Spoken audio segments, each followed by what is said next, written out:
Good evening, and welcome to the Raleigh Board of Selectmen meeting for May 11th, 2015. Pat, would you lead us in the Pledge of Allegiance, please? I pledge allegiance to the flag of the United States of America and to the republic for which it stands, one nation, under God, indivisible, with liberty and justice for all. Thank you, Pat.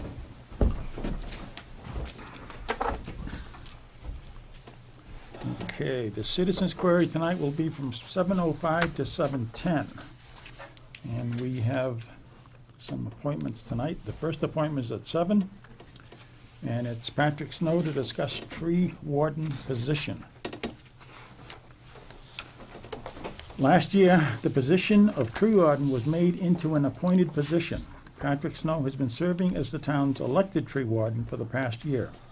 Now that the tree warden position is appointed, the Board of Selectmen needs to appoint a tree warden to a 3-year term. Patrick is here tonight to discuss the position and its goals as tree warden. Thank you all for having me. You're welcome. And we'll discuss any questions you gentlemen might have. In regards to the tree department, the budget is very limited, so we try to do as much for the town as we can with the very limited budget we have. And it goes mostly towards taking down diseased trees that do create a hazard for the town. We do not get as far as we'd like to with the amount of money we have, but I feel like we do as best a job as we can. We're lucky with the municipal light department we have in town. They've assisted us many, many times in getting trees down, as well as us assisting them with problems they have. I would say for the tree department, I would like to look into the possibility of possibly purchasing some trees next year to start replacing some of the ones on the Weathersfield Common, as well as ones that have been taken down on Cross and Central. Has the state come through with anything, Pat, that, I know they charge, as the light department will say, if they have to take a tree down on state property, they will charge the light department for a new tree. Oh, really? So sometimes they will supply trees if you request. Okay. I have not seen anything like that come across through email or communication, but that's definitely something I'm Well, they looking don't into. advertise it too much, but. Yeah, I can't imagine why. So you might look into that just a Yeah, little bit, definitely. see if they've got some stuff in this area. Particularly if they come out of Raleigh, they should put them back in Raleigh. Right. So, No, that's definitely something I'll look into. and we could, as a Board of Selectmen, we could actually write you a letter and ask for that too. Yeah, that'd be great. So I really we could- appreciate that. That would help out down. I know those trees down here are pretty rough. Right, yeah, Yeah. and to replace trees, it is something that's very costly. Yeah. Oh, it is, yeah. So is there any questions or comments? No, I have none. Entertain a motion? I'll give you that motion. I'll second. Motion made and seconded to appoint Patrick Snow tree warden for a 3-year term. All those in favor signify by saying aye. Aye. Opposed? Motion carried. Thank you very much. Thank you, Pat, for all the work you do. Thank you. Thanks, Pat. You all have a good night. Streets are looking good, too. Thank you very much. We try. Cleaner coming around today. Okay, we're gonna kind of skip down a little bit this time. Instead of going to the next appointment, which is 7:15, we're going to new business number 2. And we received one response to the IFB for the town wharf repair project. Harbor Master Bill Demento has reviewed the bid and is recommending the contract be awarded to Glenn Bastilli. Wow, I almost got that one right. Almost. LLC of Beverly, Mass. in the amount of $15,500. Any comments, Bill? No, they were the ones a year ago that did the repair on the wharf. They did a fine job under tough circumstances, weather-wise. It was done during the winter, and I expect that their quality of work will be the same as what they did before, and even better with the weather being better. So Okay. I don't see any problems. Experienced crew and good workmanship. Very good. So any comments or questions? Done. Entertain a motion. I'll make that motion. I'll second. Motion made and seconded to award the wharf repair project bid for $15,500. All those in favor signify by saying aye. Aye. Opposed? Motion carried. Thanks, Bill. How Thank long do you. you think it will take for this project? We actually wrote a pretty tight timeline into it with Deb's help, and I think we're looking at by the end of June. Yeah, it should be is the completed. forecasted date of completion. Do we have the contract yet, or do we need to sign that after?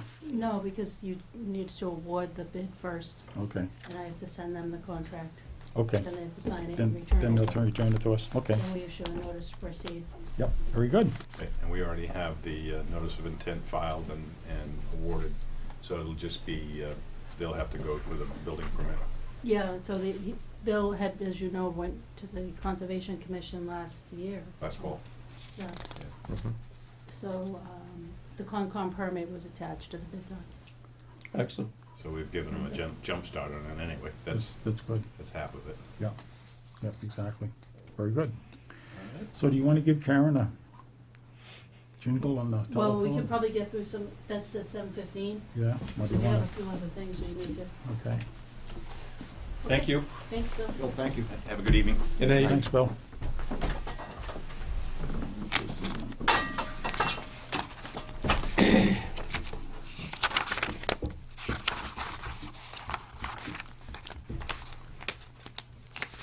Old business, general business? Well, I was gonna go to new business number 1 and get that all out of the way. Okay. Okay, so, new business number 1 is antique junk license renewal, Bittersweet Collectibles. Karen Hall has submitted a complete application for the antique junk license at 164 Main Street. Light and water bills are current. There are $25.99 in personal property taxes due. Okay, the check is here for the license.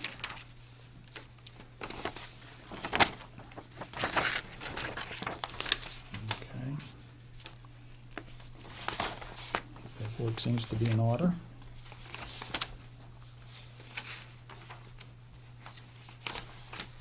Okay, any discussion? No, Mr. Chairman, Entertain a motion. give you a motion, Mr. Chairman. Second. Motion made and seconded to renew Bittersweet Collectibles junk license. Or antique license, I guess. Antique junk.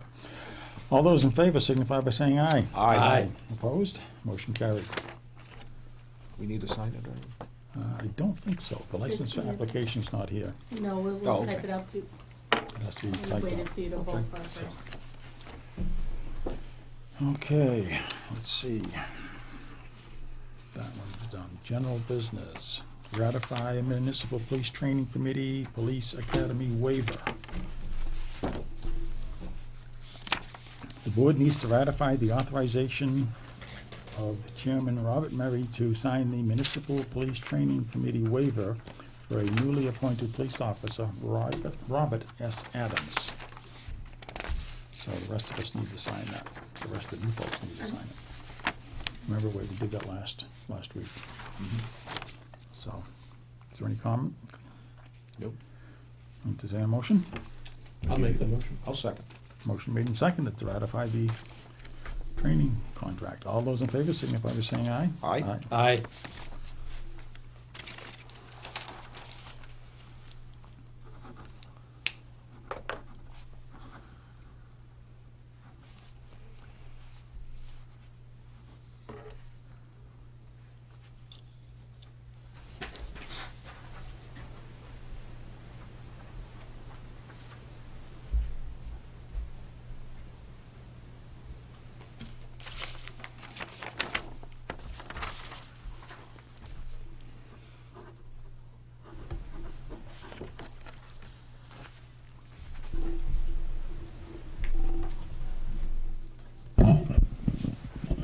Mr. Chairman?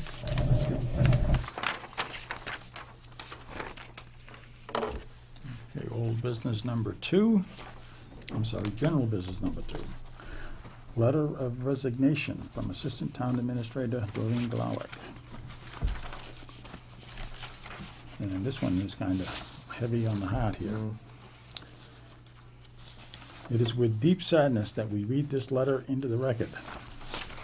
The chairman will call for a motion to accept the letter with deep regrets, and to send Doreen a letter of thanks for her many years of service to the town. Tuesday, May 26th is Doreen's last day of work. Please stop by and wish Doreen well. And it's from Doreen Glauer, and it says, "Gentlemen, it is with very mixed feelings that I submit my resignation effective May 28, 2015. I have also enjoyed working with all of you. I cannot say enough about Deb Egan, Amy Loudon, Amy Lane, Peggy Rulo. Their work ethics are above reproach, and even the most difficult times, it was still a pleasure to come to work. And through my position as Assistant Town Administrator has been challenging and rewarding, my husband and I have decided to move to Maine and enjoy retirement. Raleigh has so many wonderful people working for the town and on the many boards and commissions. I will miss them all. I wish the best for all of you, and thank you so very much for so many interesting years. Doreen Blauer, sincerely." Okay. I didn't know she was old enough to retire. Can't blame her for wanting to. No, can't blame her for wanting to, no. She's been a But, great attribute to the office. You know, I guess the only thing I can say is what I've said many times sitting at this table, and that is that our employees and volunteers and committee members are Raleigh's most valuable assets. Absolutely. There's no question about it. And I've known Doreen for many years now. She first started here up in the town accountant's office. Mhm. And she's the leader of this, of the employees here. I mean, she's the one that keeps them going, and she's done tremendous work for us. I've had the opportunity to work with her on several projects, and it's just unbelievable, her knowledge and the things that she does. It's really, as I had to say, it's kind of a heavy heart here that I read this letter with a resignation on it. She's going to be sorely missed here. in the office. Absolutely, yeah. Yep. She was always right away passing on messages, getting information back. Yep. You can't say enough about it. No, you really can't. Again, sorely missed. Absolutely. Okay, We need a motion for the letter. Mr. We Chairman, actually you voted gonna it take last a week. motion Oh, yes. to accept the resignation and yes, yeah, send a letter? yeah, Yes, send a letter. absolutely. Great Yep. appreciation. So I'll entertain a motion? I'll make that motion with regret. I'll second with great regret, yes. And I will vote on it, but with a heavy heart. All those in favor? Aye. Signify by saying aye, aye. Thank you. Time being 7:15, we have Town Treasurer, Collector, Karen Summit to discuss signing of bonds, tax title auction update, and appointment of custodian for the tax title. Karen, come forward, please. And you got a sign for us too, Susan? So, if you want, we can set you right down with Sign you. receipt. Yep. It's like mortgage time, isn't it? Yeah. Okay. All right, so I just wanted to give you, in your packets, I believe there's a a summary of our recent bond sale. So on Tuesday, May 5th, we sold $1,675,000 worth of 7-year bonds, and this was the permanent financing for the highway truck, the ladder truck, and the community preservation former Girl Scout property. So we went out for competitive bids. We received a total of 4 bids, with Roosevelt and Cross was the winning bid. The total interest cost was 1.459%, so we did very well. The coupons range from 2 to 3%, and the net interest cost over the life of the bonds is $86,876.50. Standard & Poor's has rated the bonds AA+. We had a rating call with them, and our rating has been upgraded. We had previously used Moody's for our rating, and on a comparable basis, this is an upgrade. And they cited the town's strong economy, strong wealth and income indicators, and strong budgetary flexibility among the positive credit factors.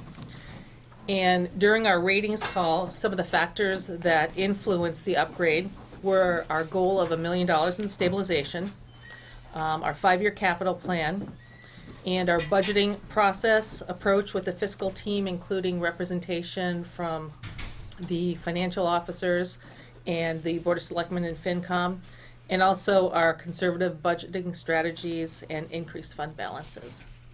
And if you look at the second page, you can see the, basically the spread between our bonds and other AA bonds. So you can see that we're coming in at a lower interest cost, and that's a good thing. It is, very good. So now we have a giant pile of paperwork that we have to sign. So I think the first thing are the bonds,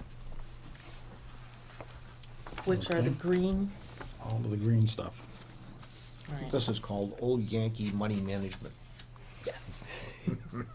Okay, so Susan will be the countersigner? No, you are the countersigners. Okay, so we do these lines here. Right, and then the Susan will put township. the seal. Okay, okay. So I think we have So you 4 wanna- copies of everything there. Yeah. Do you want to start Sure, we can work around the table. and then pass, and we'll take, You might all want to move your glasses and water. We need to vote first, or? would probably be a good idea, wouldn't it? One. Oop. Do, I entertain a motion to accept the bonds and sign the documents? I'll give you that Karen, motion. is there a prepared motion for the There is clerk? not a prepared motion. Usually the clerk is a signatory on one of the, will be Bill Herring. Yeah, Hold on one this second. is- Wait a this is- second. This is the clerk one here. Oh, I'm sorry, there we go. The Hold on vote one of the Board second. of Selectmen. I'm sorry. So that one is, that one would be signed by the clerk, Bob Snow, I Okay. believe. Okay, so you want Joe to read it, or? Yeah, no, Bob Snow. That's right. Should I read? That's, I think, the motion. I'll make a motion That, to. no, the clerk will acknowledge that that vote took place, and you'll sign that after they make that motion. Oh, okay. Yeah. So you want to make a motion? Make motion to, for the clerk, Board of Selectmen of Town of Raleigh, Massachusetts, to certify that a meeting on the board held May 11th, 2015, of which meeting all members of the board were duly notified and at which a quorum was present. The following votes were unanimously passed, all of which appear upon the official record of the board in my custody. I'll second it. Let me put them. Go ahead.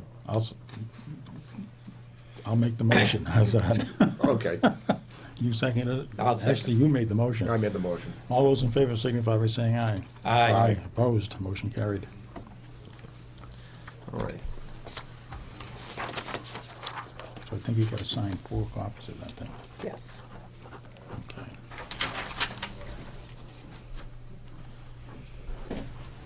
There's another certificate here. There's several. This is the no litigation and official statement certificate. So we have the vote of the Board of Selectmen awarding the bonds, Yep. which is what we just made the motion.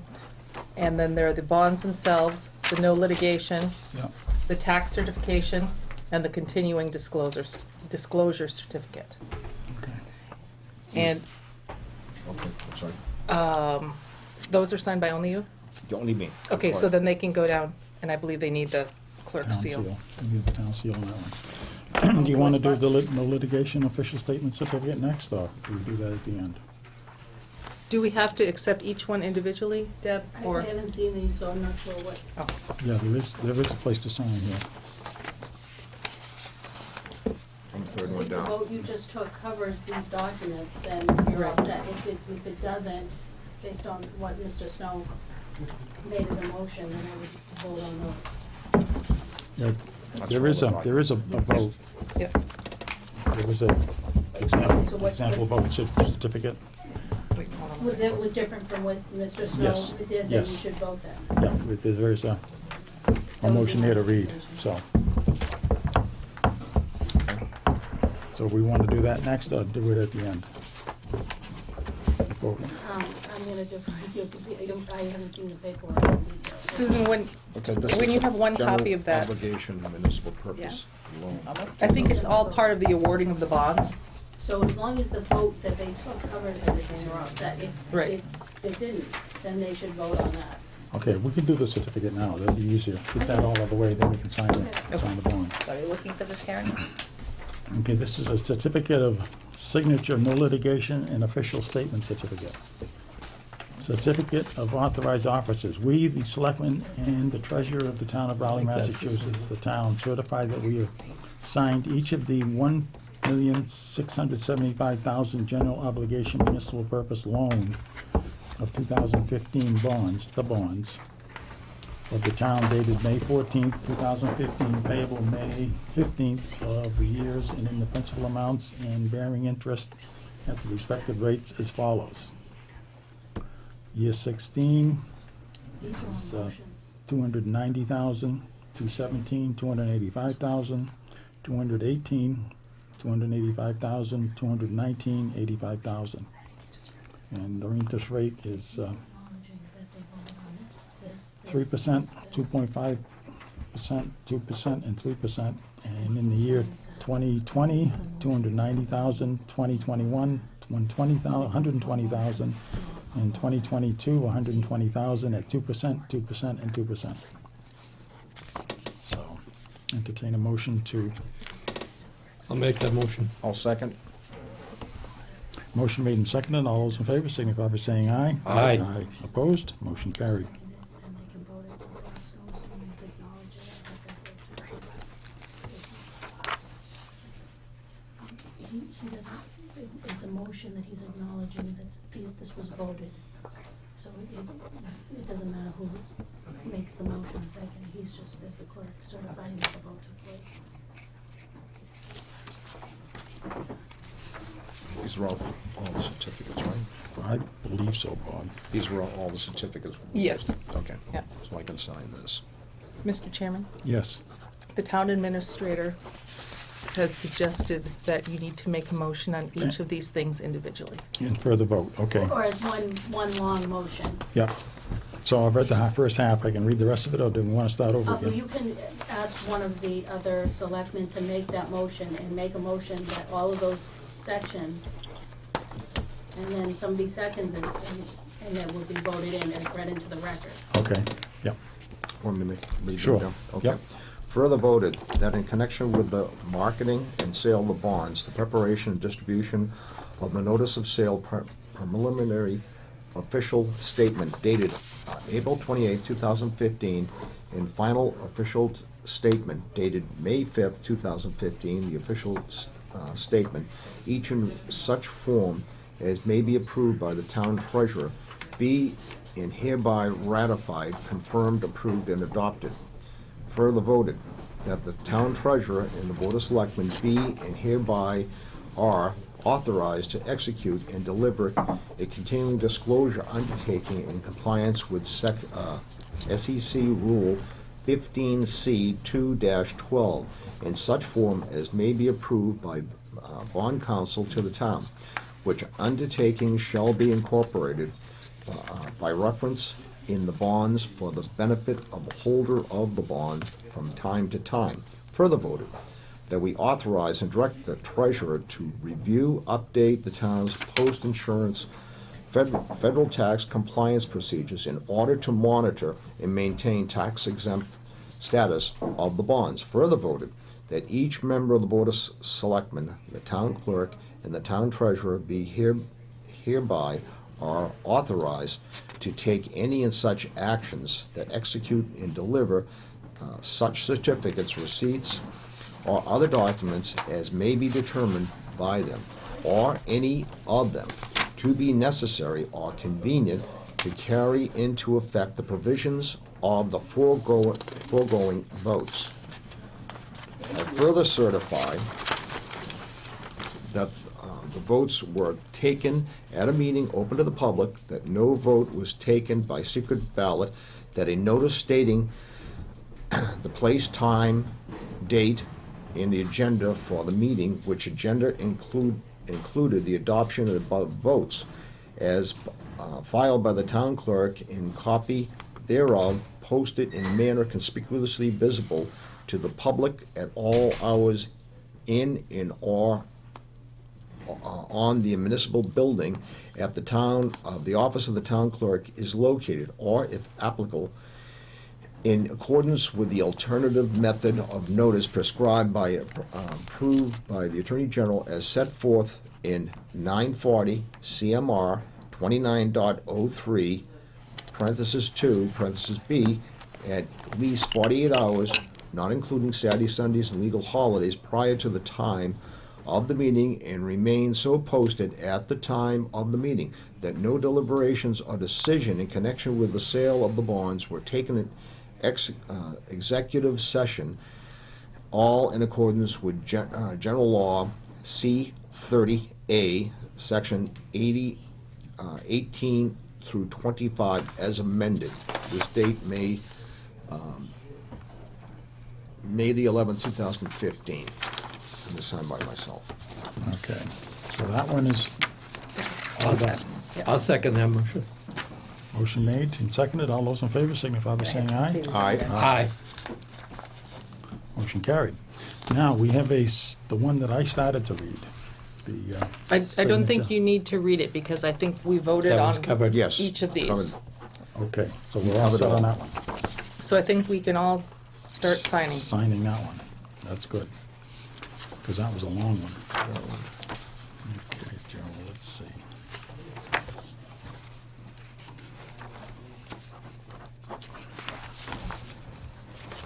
Okay, I've signed that one.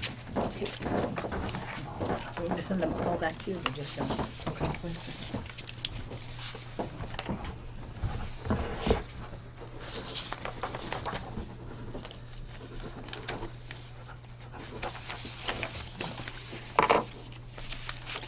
Oh, I have one. I'm sorry, I thought it was one of these.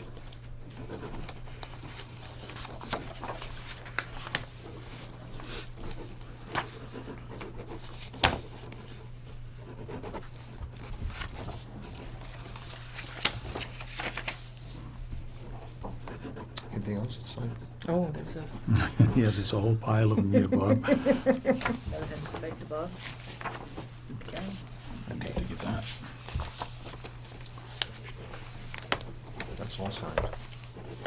no, this one we haven't signed. Hmm? This one we haven't signed, I don't think. You and I haven't signed this one. Oh, as clerk?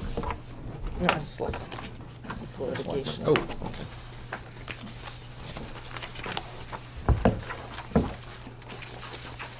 No, it needs to go to Susan. Oh, back to Susan.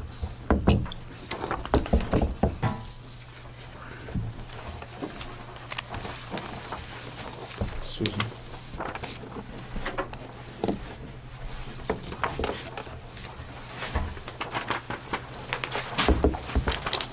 Susan.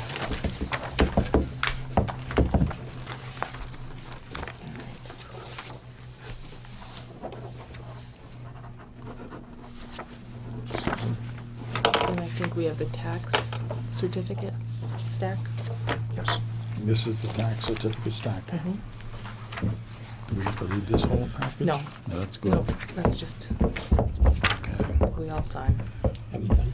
This tax certificate is executed and delivered by the town of Raleigh, Massachusetts, the town in connection with the issuance of $1,675,000 aggregate stated principal amount of its general obligation municipal purpose loan of 2015, bonds dated May 14, 2015. The bonds are being issued pursuant to various votes adopted by the town and the Massachusetts general laws pursuant to Treasury Regulations Sections 1.141-2D1 and 1.148-2B2I. The town certifies covenants, warrants, and represents the following in connection with the issuance of the bonds. So, I'll entertain a motion. Give you that motion, Mr. Chairman. Second. Motion made and seconded. All those in favor, signify by saying aye. Aye. Aye. Opposed? Motion carried.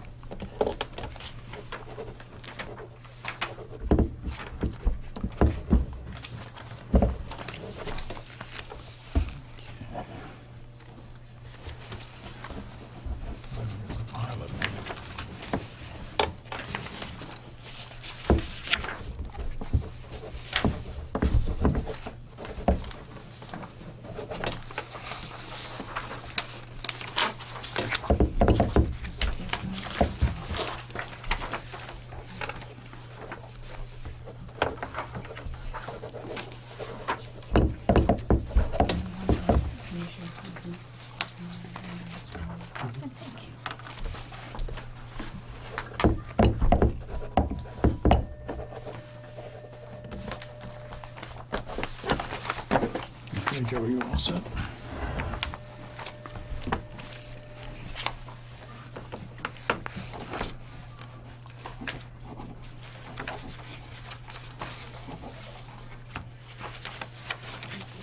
There's another one.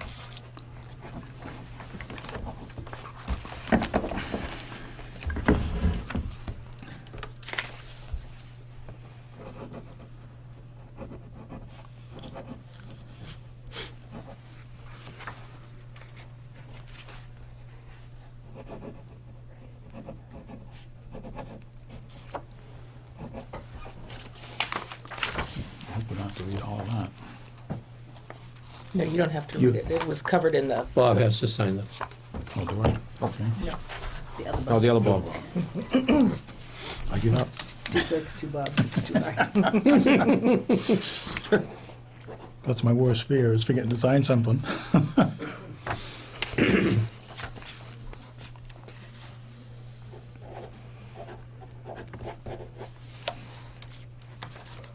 So actually, this one's all set. I'll just that one you sign just it. have to sign too. Yep.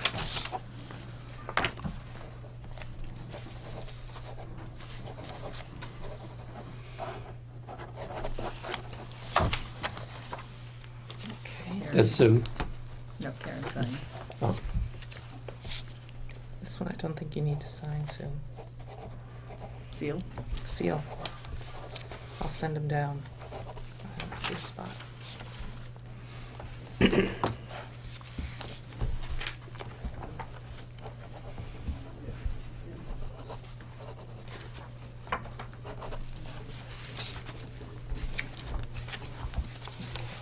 Joe, Susan.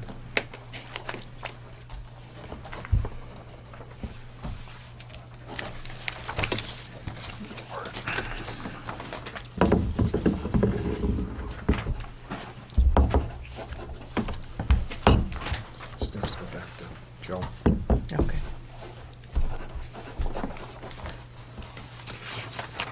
Doesn't say seal, I think we're doing these for good measure. Do you need to sign this? I do. Okay. We'll send him to Joe first. Okay, Joe, that one, sign. Then it has to come back to you, right? Yes. Then it gets, Joe, that comes back to treasurer. Then down to Susan.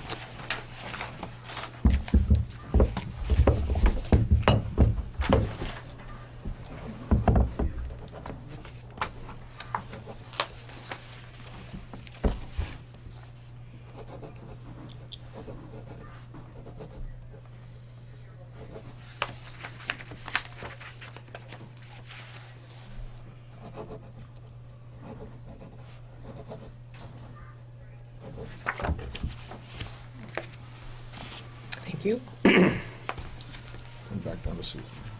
Yeah, actually, I don't think she needs to do anything with this one either.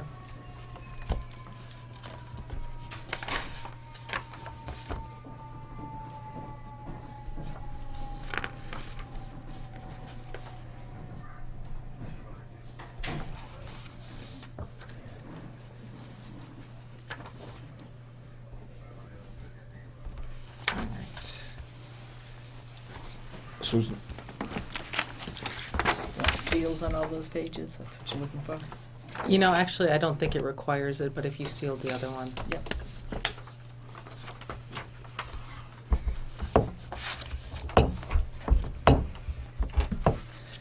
All right, I think that's all the signing.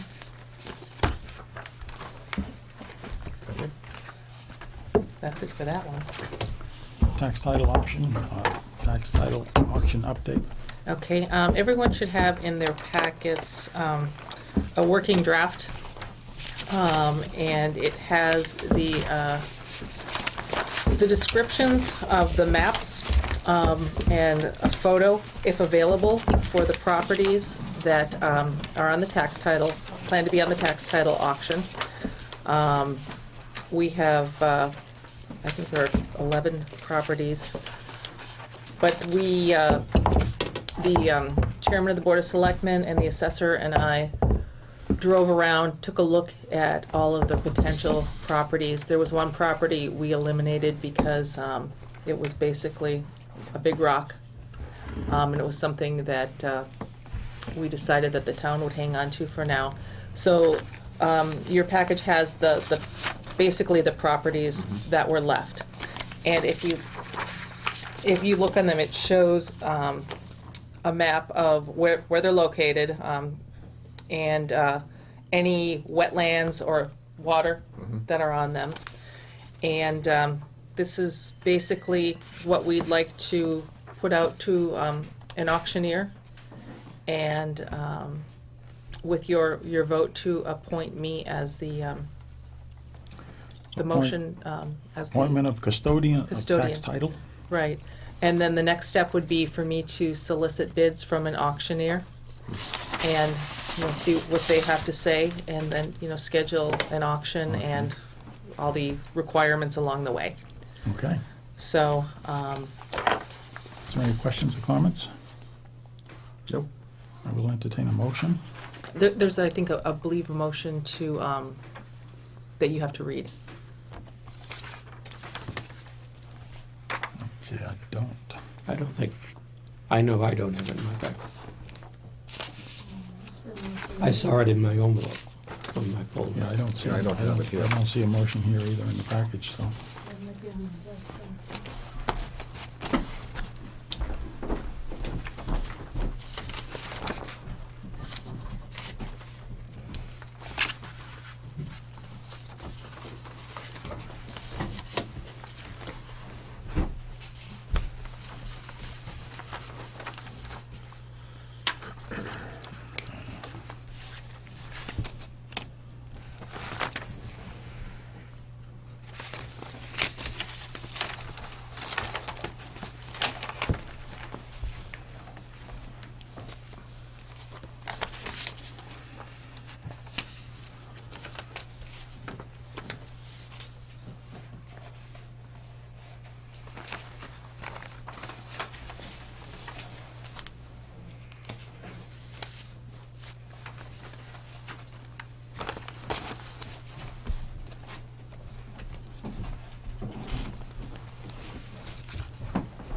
So if we can maybe have Joe make that motion. Okay. Yep. As provided under Mass General Laws, Chapter 60, Section 77B, I, Joseph Perry, hereby move to appoint Karen Summit, Town Treasurer, as tax possession custodian, who shall have the care, custody, management, and control of all property acquired by foreclosure, deed in lieu of foreclosure, or by treasurer's deed for unpaid taxes. Second.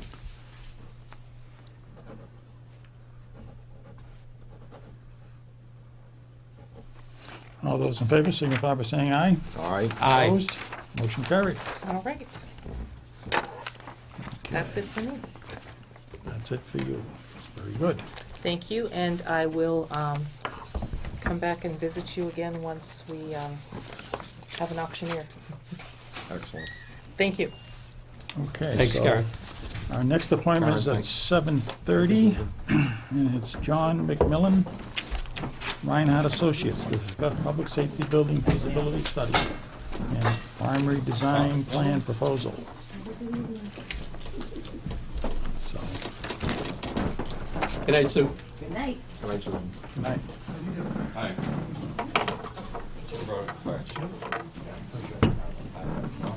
Good evening. Take the front row, if you would.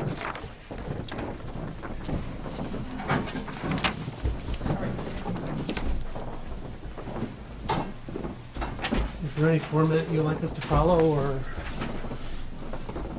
We really don't have a formal one. I'm assuming you folks brought us some booklets that we can, Yes. maybe we could go through that. Is that how you want to make your presentation? Okay. We had some larger scale illustrations of some police fire stations. Would you like to see Do you those have too? you have an easel in there? Yes, I do. or- Yes, I do. Okay, just set it up. That'd be the best place to set it up. Joe, you want to move that chair in a little bit? Thank you. Is there a better place maybe here? Right there, be fine. Get up from the other camera. We've got 3 cameras here, 1 over, 2 in the back. Can you leave that open? It's an open meeting, sorry. Oh, We do this all the time. Wasn't sure if you're blocking the camera or what. so you're gonna put that one up over there?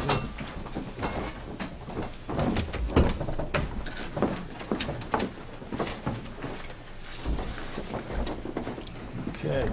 So Mr. I- Chairman, could we get a few extra copies of the presentation? Yeah, we're just running through. Do you need a copy up there, Doug? We did request that they bring 10 copies to provide, thank you. We're missing a selectman this evening, so we'd like to have one for our record. Thank you. Thank you very much. Okay. All of them? No, this is fine. That's right. Yes, thank you.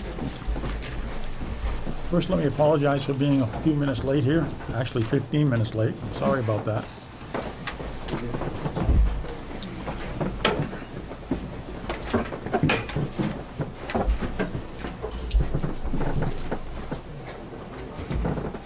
Okay.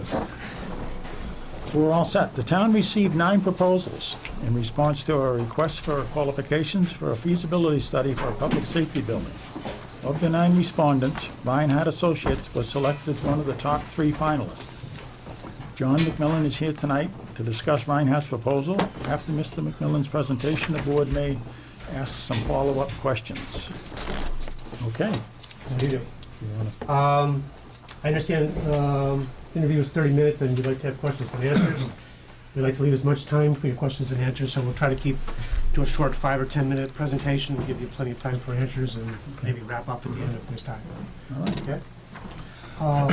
Reinhardt Associates, as you probably read through our proposal, is an architectural and engineering firm.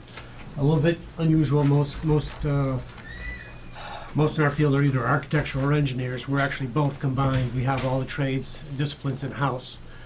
We believe that allows us to offer a more coordinated, more responsive service to our clients. By having the architects and engineers working closely together, obviously coordination, ability to react and respond. I'm not dealing with a sub-consultant who may have other clients and I'm competing for their time. So projects such as this, which are not large construction projects, just the initial study project, it's sometimes hard to get a lot of engineering attention. We have those trades in-house. Also, from the point of view of, we've been architects and engineers for about 58 years actually now. I believe that makes us, at least from my point of view as an architect, makes my approach to design and architecture more practical, makes our engineers more creative. So having those disciplines in-house actually rubs off on each other, and I believe it allows us to provide a more practical, responsible approach to our design. We have examples in the proposal and here tonight, and in the booklets you have in front of you, of several public safety projects. We've actually, Reinhardt Associates is in association with Pacheco Ross for this project. We ourselves, Reinhardt's, just public safety, not singularly police or singular fire, but we've been involved in about 26 public safety projects in Massachusetts.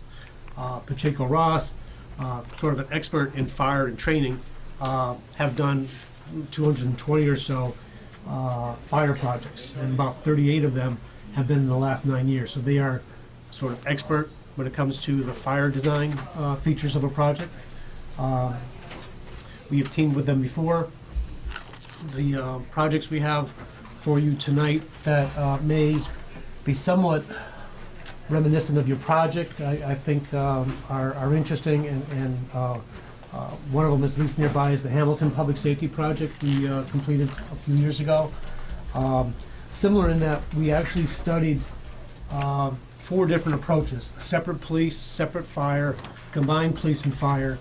We tried looking at the police inside the library building, which was vacant at the time. The COA is now taking it over. And we looked at several options. We costed them all out. And value-wise, it was more, the town thought there was more value in constructing a new facility just behind the adjacent facility. So we built this facility, and when this facility was done, we could move over and we knocked down the old public safety building, which was closer to the road there. And similar to your project, this building has a tight site constraint is that it was right next to the elementary school. So we had to build it in a short space and keep the associated school, safe and like that. The most recent project we did, completed last summer, was the Palmer Police Headquarters. About 20,000 square feet or so. The nice thing about this project is that, I'd say one of the nice things, as I mentioned earlier, very practical approaches. Our buildings turn out to be more cost-effective than most of the other ones offered in the state, or as far as design goes. This project was $216 a square foot installed, building cost, not including site. But and no one's really doing that anymore. So we were able to create a very high-value project for the town. They got a few extra square feet than they thought they were going to get. Project came, on budget or less than budget and on time, of course. Those are always good things to hear. Other projects, right after the Hamilton Public Safety, we also did the Paxton Public Safety. You notice our designs are very much traditional. We're working in towns that, have very traditional sense about them, community. So we very much work in that particular style. This was a very complicated site. It was a very small site, had wetlands, on-site septic. We had to cross the wetlands, so we had to move the wetlands. We had to knock down the existing fire station to build this because it was being built in the existing fire station site. Fire station actually moved to the highway department for the summer. We bought a piece of land next door, which was a house, knocked down the house to build this. It was a very, very difficult site. The building itself is actually on 7 levels, and they're all handicap accessible. Police have entrances on the front and side and the lower half, and obviously the apparatus have access. We have mechanical platforms for the mechanical equipment. But we actually saved enough money during construction, the bidding of this project, that we had a 3rd floor that was a vacant attic space that was going to be built out in the future. We saved enough money that we could actually afford to actually build out and fit out that 3rd floor during the normal construction. So they were going to build out for future ambulance, EMS services, and we actually built that into the upper floor. Similar, and now covered, but Hamilton similarly had an upper floor area which was built for the future police fire department use. A lot of our projects, we try to be cost effective, maybe can't afford everything that they're going to need down the road. We try to build it or at least plan for future expansion space, because you don't want to have to move off that site for any reason down the road. I mean, you're not going to get any funding anytime soon. Buildings have to last 50 years or longer. So planning for 20 or 30 years just isn't enough. You have to know that you're going to have a reasonable way to expand that building in the future so that it becomes feasible. Otherwise, they'll be back in the same boat, 10 pounds in a 5-pound bag, so to speak, and have to wait forever to get out of that situation. So a lot of our projects include expansion. The lower one here is Rockport Police, which we did on, again, a very tight site, a lot of rock. This was interesting. There's a plan there that helps you see a 3-dimensional floor plan as we were trying to explain it to the town. It helped better than floor plans to explain how the building was built. We also did a virtual tour so that people could understand this. This was a project where, in order to get town funding, we came up with the idea of building an extra large basement, and because the town was suffering from a lack of storage space, record storage space. So by building the oversized basement, we were able to accomplish 2 things for the town that they needed very much. So we were able to build up more support for the voting of the project and marketing of the project. When the town, when this particular building gets to be crowded, they can move into that storage space and recreate that storage space somewhere else at a much more effective price than you can do another police station somewhere else. So that's where the built-in expansion space became. don't know if I hit all the points, but the other part of our particular success is that a lot of our projects, probably 90% of the work we do, 80 to 90% of the work we do is in the public sector, work for municipalities in the state. So we're very familiar with the public design laws, construction, bidding criteria, and we are very familiar with the town meeting process of achieving votes and positive votes at town meeting. We have probably 88 out of 96 positive votes at town meeting, which was a little bit over 90% success at town meeting by designing a reasonable project, a practical project, demonstrating that to the town, and showing them how cost effective the projects are. And of course, demonstrating of the need of the project, which is probably number one in any town meeting vote. And successfully, this last Saturday, we succeeded in the town meeting vote for a public safety building in the town of Heath, which is a small town of population 800 people. Oh, wow. But they are actually getting a $4 million police station after getting a $2 million grant from the state. So that did very well for them. Mm. So that was my 10 minutes. I'll let you have any questions. Okay. Oh, I'm sorry, excuse me. I want to introduce who's with me. Julie Carlo. Landscape architect, site designer. Very good. I'm Paul Babin. I'm the Director of Engineering and the principal with the firm.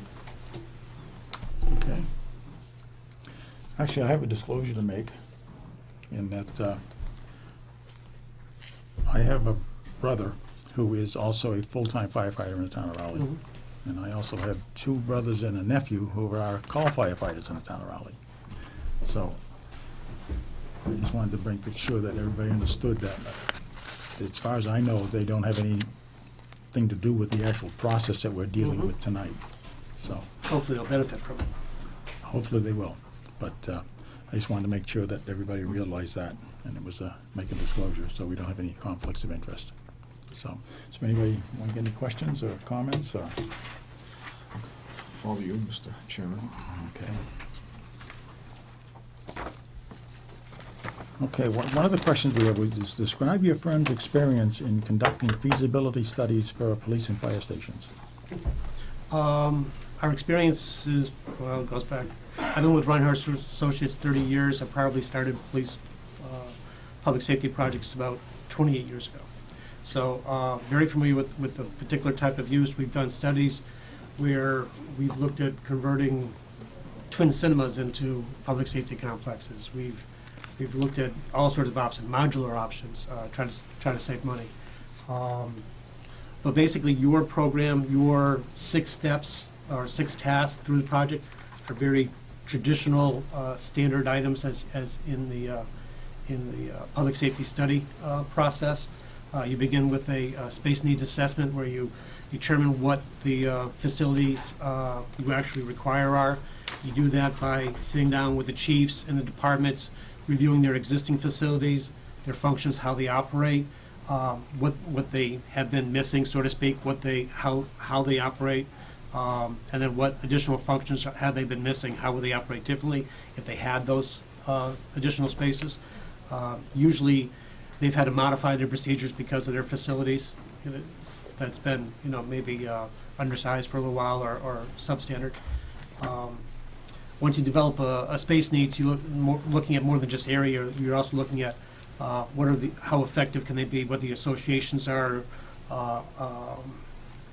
proximities and adjacencies, what features and equipment, right down to the chairs and file cabinets that go into every room. So from that information, you know how many people are in the room, all the furniture that they'll need and everything. You can approximate the room size. And then you basically do that room by room, function by function, until you can add those up, until you come up with an overall space needs. Plus you add in something for circulation and walls and structure. From there, and that's pretty much almost to the program level when you have all the adjacencies in there, then you start creating some bubble diagrams and some concept sketches of how you might associate these projects together. In this particular case, in your project, since we're looking at a couple different options, we'd be looking at probably doing a space needs assessment and partial program for the police only, sort of like in an optimal arrangement. we do the same thing for the fire department. It's sort of a singular fire department facility in sort of an optimal arrangement. And then you look at bringing them together and where you might find shared space, where you might find some efficiencies, speaking to the chiefs, making sure that, these are acceptable to share. There's certain issues of, for, locker rooms, the police have their guns in their lockers. That's not a locker room that you want to have the fire department in that locker room because of the weapons. And police have certain security and privacy issues. So some things can be shared, some things can't be shared. But once you've come up with that particular option, now you've got three: separate police, separate fire, and combined. We can run some quick numbers so you can see some budgets on those. So you know what you're looking at for building only police, building only fire, and the combined. And you can start to see whether or not there's some efficiencies and some cost savings by sharing them. After that, and you begin to come up with the concept plan of what a singular building would be or a shared building would be. In the case of the police, the shared building includes part of the, in the singular police building, includes reuse of the existing police facility now. We would look at test fitting them on the site to see how they would work on that particular site. I think the last slide there, one of those last pictures there, shows you a rough idea of what, I think that's an 18,000 square foot footprint on a site, about a 3-acre site, trying to fit that in on that existing site, just for a sense of scale and what you'd be looking at. What you don't see on there, we'd be looking at even further would be stormwater, because we have to have a good amount of stormwater, obviously septic, and other things we have to fit on the site. Maybe the stormwater is underground. Some options that exist if we were trying to save the fields, or whether or not. I did read in your open plan that you don't have a lot of fields, and this is your primary field. So obviously saving them would be advantageous if you're looking to get as many people to vote positively for this at town meeting down the road. From the test fit, and then we can start to add some of the site costs that would differentiate between those projects.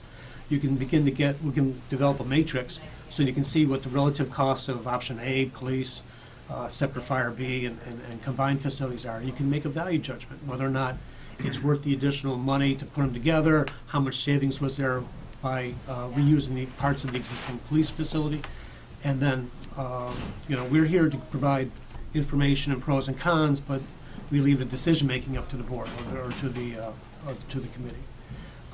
From then, as we would be building up estimates, cost estimates for these things, for all these projects, including all the soft costs that goes into it: fees, OPM, legal, printing, furniture, fixtures, and equipment, borings, surveys, wetlands, IT, data, telephone, all those other functions. So we come up with a pretty comprehensive list of all the costs that you'll need, soup to nuts, sort of a turnkey approach. Once we've done that, we can develop a schedule as finite, as detailed as you need, so that you can see where you need to be along the path for a particular, say, a bid period. Like, maybe it's optimal to go out to bid in January, and usually is. So how would you arrange your schedule where you're voting? If you're doing an ATM in spring, where will you be in December if that works for a vote? Or if you're working on a fall vote, how does that work into the bidding schedule? There are better times to bid than others. And we could be giving you all this advice. And then, of course, supporting the project with drawings, renderings, electronic data, obviously PowerPoints, to try to demonstrate the need for the project to get a positive vote at town meeting. And one of the parts of that, probably what we tell everybody, is that no matter how pretty the building is, or even how cost-effective we can demonstrate the building is, 60, 70, 80% of the conversation has to be why you need the project. You have to demonstrate the need for the project before anybody will take the next step to consider the project. So there's a lot of things that we would advise starting when we or someone comes on board to try to have that prolonged conversation, so that by the time you get to town meeting, everybody's already in agreement that this is a necessary project, and they're all talking about is, how soon. So that was a long answer to a very simple question. A very good answer, thank you. Any questions? I was on the fire station committee, looking for a piece of land for the fire station, and that's why it's very difficult in the town to find a piece of land. And we found this piece of land right next to the police station. We have a unique situation in the town. Our fire department the fire department is in the fire association building. Yes, we see them. And you've seen the police department, Yeah. and we have the trailers. That's not unusual for Yeah, we're a very, I think, unusual situation, and as you can see, we're falling on top of one another. You know, both the fire and the police. So that's what we're looking, and we're not looking, one of the things we came out of the fire station committee looking, we wanted utility more than anything, function. Right. Yeah. I would say between ourselves, Pacheco Ross, with experience, they've pretty much have handled every type of situational issue and have working examples of how to make that work. The other part of Pacheco Ross, the nice thing about them is they're very much into the training side. So besides a facility, it would be nice that your facility also doubles as some training, provides some training exercise or training options. We've done host towers ourselves. We've done host towers, training towers, that type of thing. Pacheco Ross sort of has developed that to the nth degree. So if it is cost effective, because fire department and police departments are all about training, to build in some of that training, I understood from the RFQ that there was a consideration of a host tower or training tower. That'd be very nice to build in, obviously, to get that on-site training. And obviously, you know, even for a new facility improves morale to the nth degree, it will help you in the way of getting more volunteers. I guess they're paid call. I think that from our approach, and as I said, working with engineers and architects working in the same office, basically elbow to elbow, makes me as an architect a much more practical and functional person, and I think makes them a little bit more creative. But I think what you're describing is something that we very much can provide. From your comment, you're saying that we're not as unique as we thought we were in having a fire station, that we are concerned about the door height and about the police station having their modules that you've dealt with that. Unfortunately, one of Montague Center, they had to take the water out of the tanks of the truck to drop it a half an inch to get it in the door. And then when they went out, they had to fill it on the way. That was the only way they could get in and out of the garage. A Palmer was living in trailers behind the town hall before we built this. Ashby, another study we did, they're still living in a couple of double wide, and they've got wildlife living underneath the trailers, basically. So. Well, they beat us then. So there's lots of horror stories, which go to help demonstrate the need for the project, which is part of the reason why those projects get funded. So. Okay. Yeah. Anything else? I guess that's What it. made you interested in our project? Pretty much your size town is very much in the size that we deal with. We're not so large that we do 10 or 12 studies and stations all at once. We like to concentrate on just a few. Right now, we're about 50% through with Westport. We're about 99% through with Williamstown. And I'm figuring since I'm working in those two corners of the state. Might as well go to the other corner. We do about as much work in the North Shore and South Shore as we do in Western and Central Mass, it turns out. But we've worked up here, obviously Rockport, Hamilton. We've completed a couple of schools in Salem. Did a little bit of work up in Andover. So we're familiar with the area, very much enjoy it. Travel is not an issue. Hamilton, I was there probably once a week for 3 years. So not an unusual situation for us.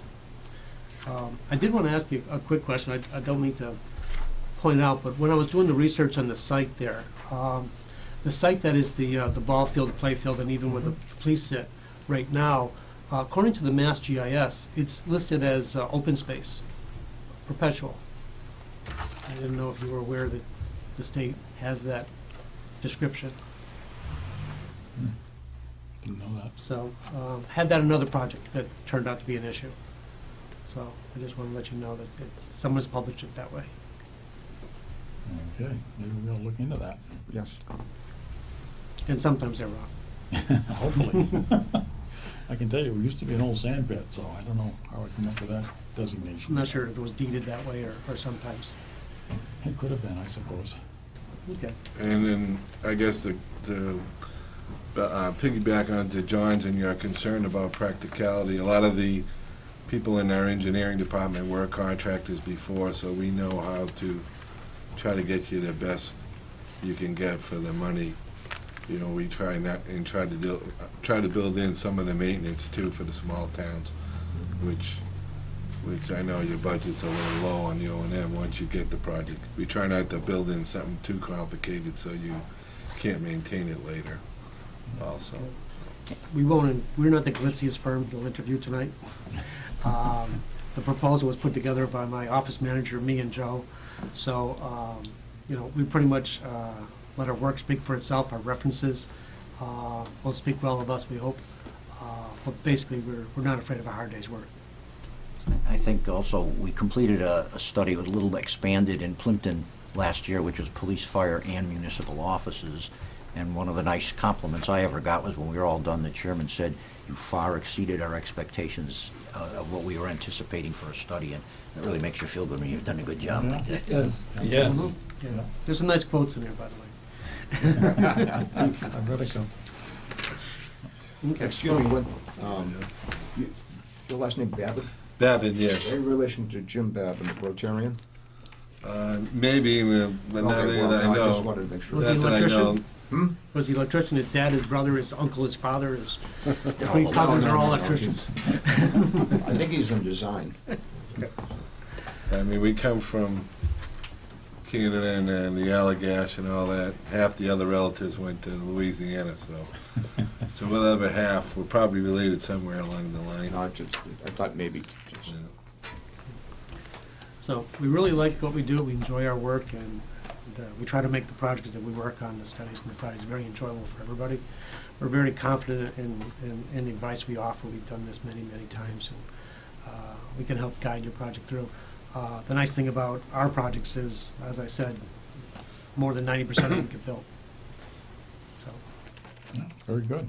So, Mr. Chairman, I think that it'd be important for you to at least ask that last question on the adjustment now of the Okay. timetable. All right, yeah. Posted in the Item number RFQ. 5, I guess here is, our schedule has been pushed out by almost 4 months. The police and fire chiefs had a very busy and hectic winter season, which resulted in the delay of our review of the proposals. The firm that receives this contract will need to complete the study by late November rather than early August. Please explain how you plan to do this work during this revised timeframe. what is your due date now? Okay, we need to, actually, We haven't set the deadline that was as of yet, but when we enter into a contract with a firm, that will be stipulated in that. We had originally published for an August 3rd deadline, and we were, Right. as you know, we were receiving calls in the office, but we had a delay. We were supposed to be doing these interviews in the first week in February. Right. So we're pushing it out by approximately 4 months. Okay. Well, then that works very well. On the last page of the brochure, you can see that there's a schedule there. And that's- So this schedule, I believe, is 4 months. So I think originally you had a 6-month schedule. We've actually compressed that a little bit because we thought you would need to compress a little bit. But typically, we've done these studies in 3 or 4 months. Looked at options. A lot of it depends on how much site work you want. 'Cause if we're lining up surveyors or warning contractors, there's a little bit more time involved in the site analysis part. But the rest of it, it's reasonable, and hopefully that proposed schedule is appropriate. We like to be prepared. Okay. All right, well, thank you very much. Thank you very much. Thank you. Thank you. Good luck Thank you for to having us. Nice to meet you. Thank you. Thank you. Thank you very much. Thank Nice to meet you. Thank you. Thank you. Thank you very much. Sir, to meet you. Nice to meet you. Pleasure. Thank you. Thank you very much. Okay. Thank you. Thank you, John. Thank you for having us. Good luck with the project. Thank you. Good luck. Thank you very much. You bet. Thank you again.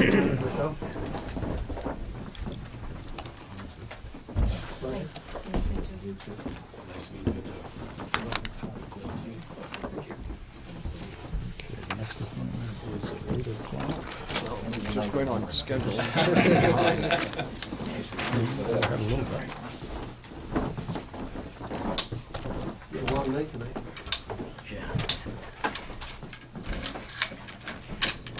It's actually much cooler outside here than it is where we're back in the western end. You guys got the heat today, Yes. we got the cold front. Yeah. Yeah, and we were out by the ball fields earlier walking, I saw all these people with sweatshirts, and I'm like, what are they doing? Yeah, we have our own air conditioner built in the ocean. Yeah, that's right.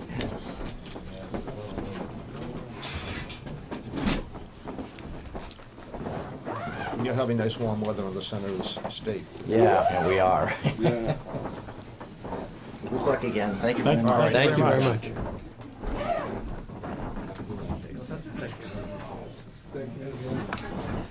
Thank you. Good luck with your project. Thank you. Thank Thank you you. again. Have a good night. Have a good night. Greg Carell, you're up.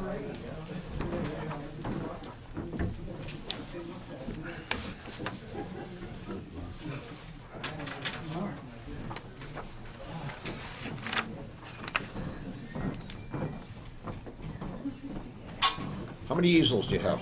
One. Just one? I think we'll probably right there. Okay. Okay. Chief, how are you? Chief?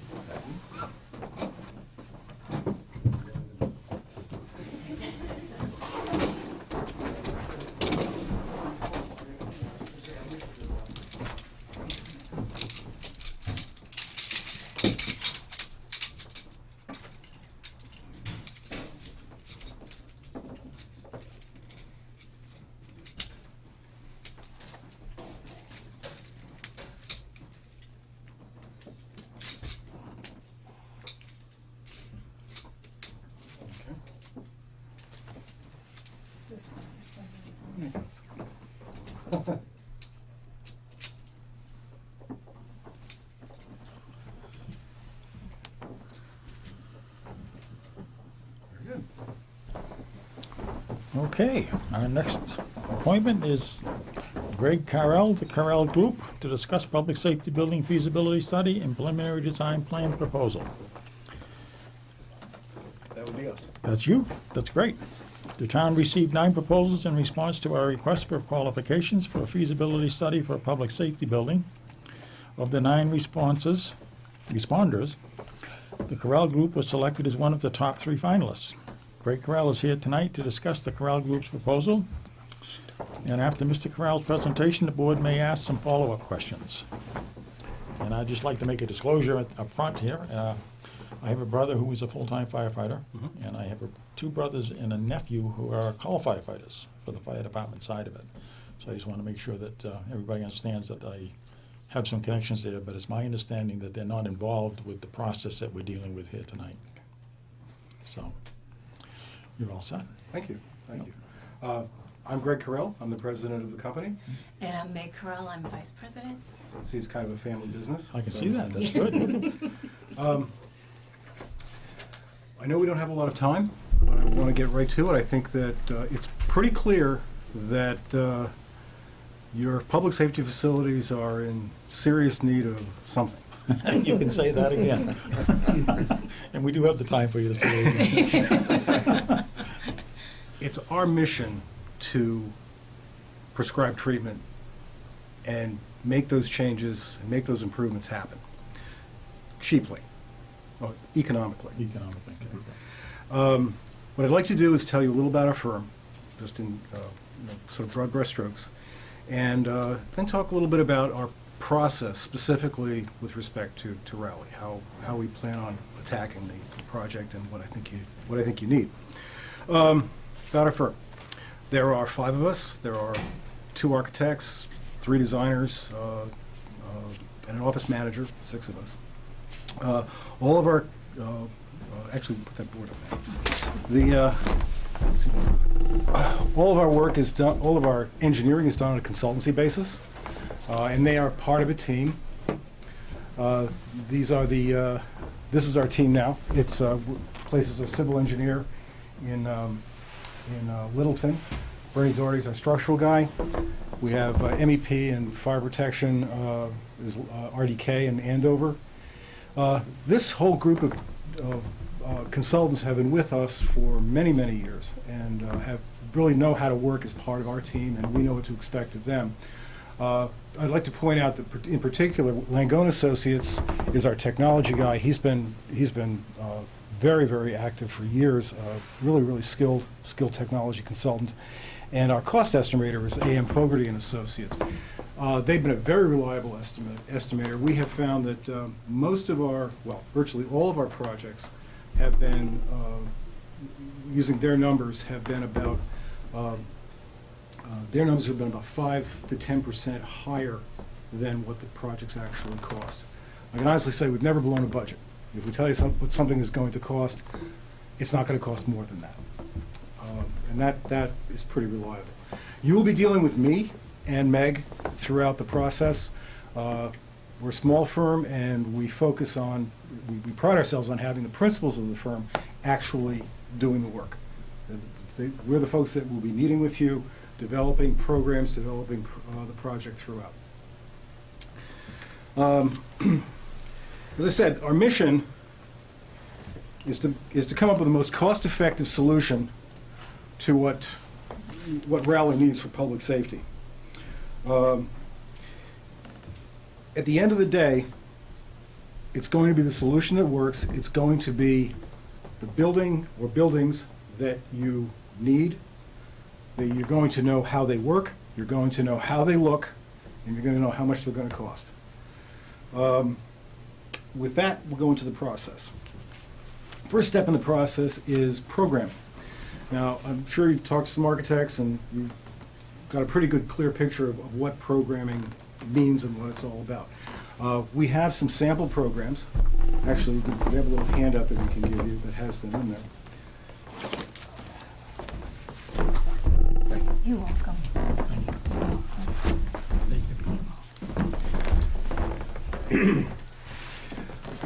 Obviously, the first step is programming, and this is the document that defines what you need in tremendous detail. It provides you with a guide for moving forward if you're for what you're going to. Go to the tab. It says fire program and police program. Okay. It'll tell you what you. It really tells you. It identifies and catalogs what you need, and it also provides a standard by which you can measure what you have.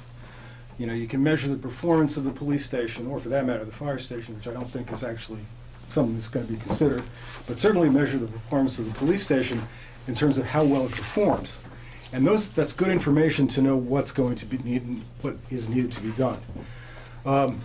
We passed out a typical program. You can see that for fire, for example, the apparatus room, we list the vehicles that it has to store. And these are typical. These are not meant specifically for Raleigh. This is just to kind of give you an idea about how we organize space, organize the document.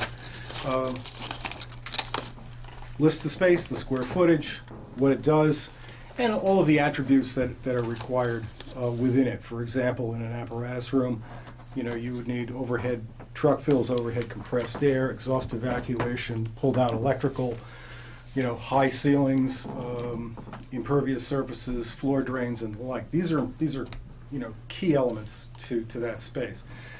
And every space from offices to locker rooms to everything gets cataloged this way. There's also a police station program in there as well. The next step is analysis. Got to know what you're dealing with, both in terms of the site and the existing building. Thorough analysis of the existing police station will document its strengths, its weaknesses, the challenges that are going to be faced. Likewise with the site. What do you have for available land? What do you have for issues with respect to traffic access, parking, subsurface situations, subsurface conditions, and environmental issues? Those would all be documented, diagrammed, and so forth. Now, here are some of the facilities issues that we've had the opportunity to kind of walk through. Given the information that we have, I was basically through the briefing and kind of investigating a little bit. First of all, with police, I think the major issue there is, if I can quote you, to getting rid of the cardboard building. It has inadequate space. In that addition, poor sound isolation, and almost no privacy, or as police stations need, privacy. It can be very sensitive and security-related issues. The roof is leaking. Energy efficiency is terrible. Understanding you're spending around $2,500 a month on electricity for that building.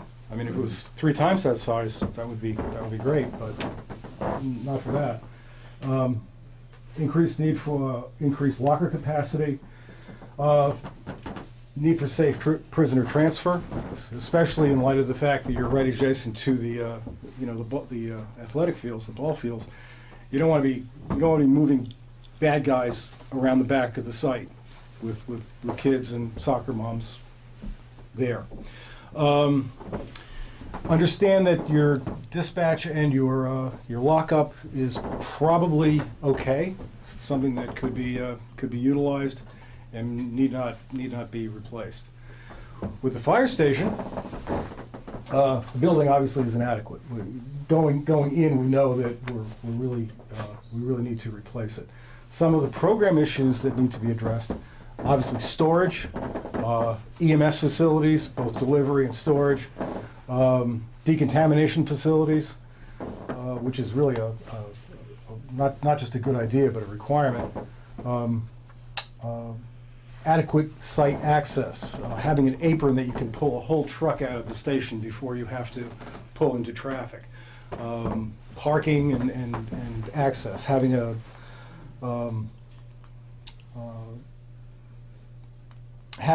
male and female toilet, shower, locker facilities, which are not there now. I know that there's a desire for a host tower, which could also serve as a training facility for doing rappelling and high-angle rescue, as well as ladder training and that sort of thing. Host towers can often be utilized as a real training aid. The overall, both buildings have to be dealt with respect to handicapped accessibility. We need to have a radio tower out there. Should accommodate future expansion. Customarily, when we build a new building, there's often an unfinished attic or a wing or at least an area of the site that could be expanded onto without disrupting underground utilities and that sort of thing. But to have, space under a roof, for example, that you're going to build anyhow, it's storage for a time, and then when you need it, you can always move in, and it's economical space. Again,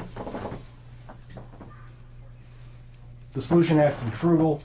It has to be no frills. It has to be cost effective, but it has to do the job, and that I think is key.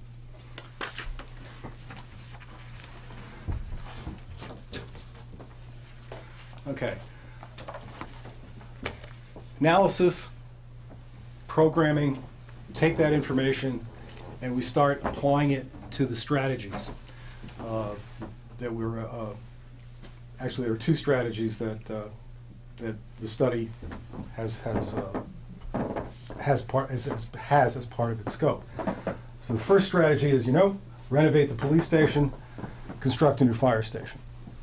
The key there is to keep the existing police station fully operational while that's going on. So I think the strategy would probably involve adding onto the station before you remove the temporary buildings that are there, if it's possible. So you're utilizing those facilities, build new, move into the new space, tear down the old, and then build a new fire station. Advantages, it's probably more economical than building a combined new building because you're not replicating space that you already have. There are going to be obviously liabilities because while the fire station is going to get certainly the building that's going to be the most responsive, it's a new building, you can get just what you need. The police station, you're going to be dealing with some existing space and you're going to have to kind of work around that and make that work. So there will be some design compromises, I'm sure, as we get into it. Not necessarily a problem, but something that we have to deal with. It may be ultimately more attractive to the public because you have, as I said, a cell block, you have a lockup that is probably usable and a dispatch area that's usable. In kind of selling the project, why, the question is certainly going to arise, why are you tearing this down if it's good just to replace it, on the same site? So there may be some public relations issues that would support this option. Alternatively, a combined new building, ideal solution, obviously, you get everything you need, and it's going to be the building that you want. Doesn't mean it's the Taj Mahal, but all of the little details can get worked out. Likely to be more costly. Building separately and combining buildings are, from a cost per square foot basis, just about the same price. There's really not a savings. And effectively, when you do a combined building, you're really building almost two buildings. They're really not interchangeable services. You can't share a locker room because police have guns in their locker and firefighters don't. I just have access. Excuse me? They just have access. And I had a fire chief tell me they also have the ambulance, so It's a good thing. So anyway, you have they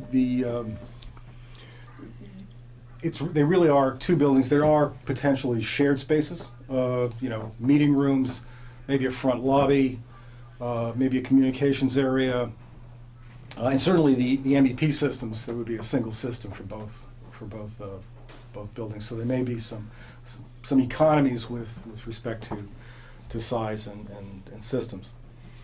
Let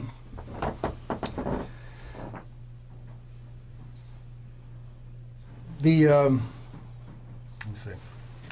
Lost my train of thought. Excuse me. And obviously, in both strategies, we'd have to deal with the existing fire station. Perhaps, as you mentioned, it could be used as potential new renovated as a substation. There's probably some value to that as far as what that would cost to do, and that would have to be factored into the study. So,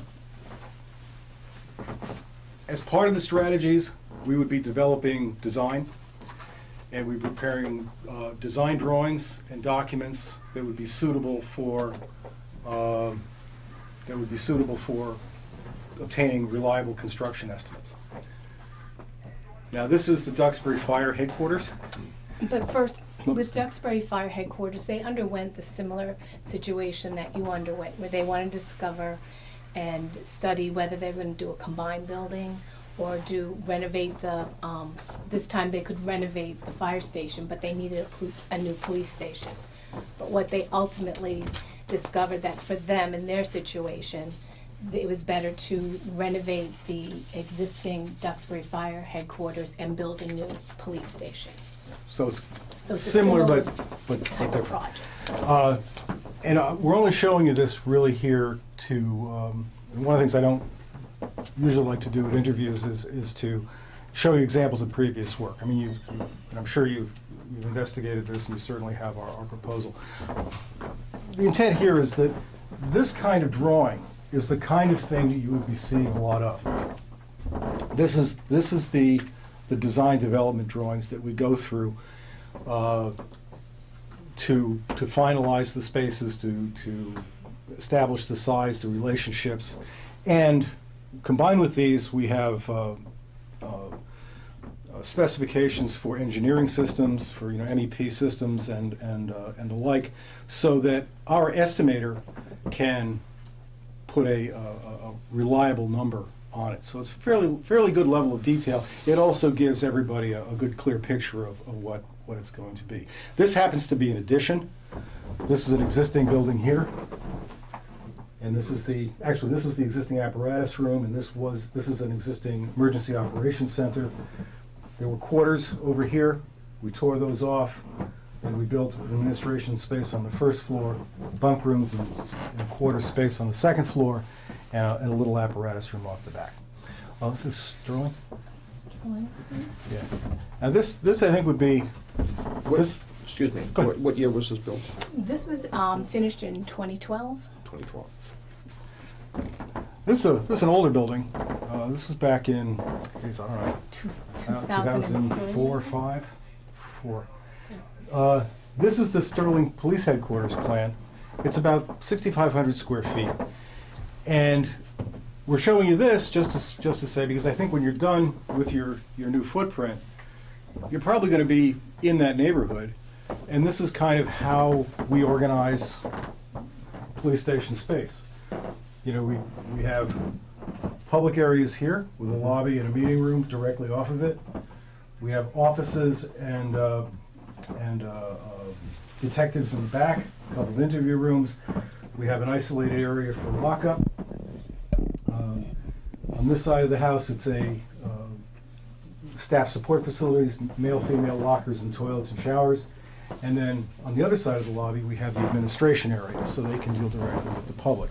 It's a very modest building, but it has all the components, and the relationships are there to make sure that, you know, the public and the officers and the sensitive work that's done has access and interrelationships with each other, but at the same time has that privacy, has that definition, so they're not getting in each other's way, particularly when it comes to the bad guys.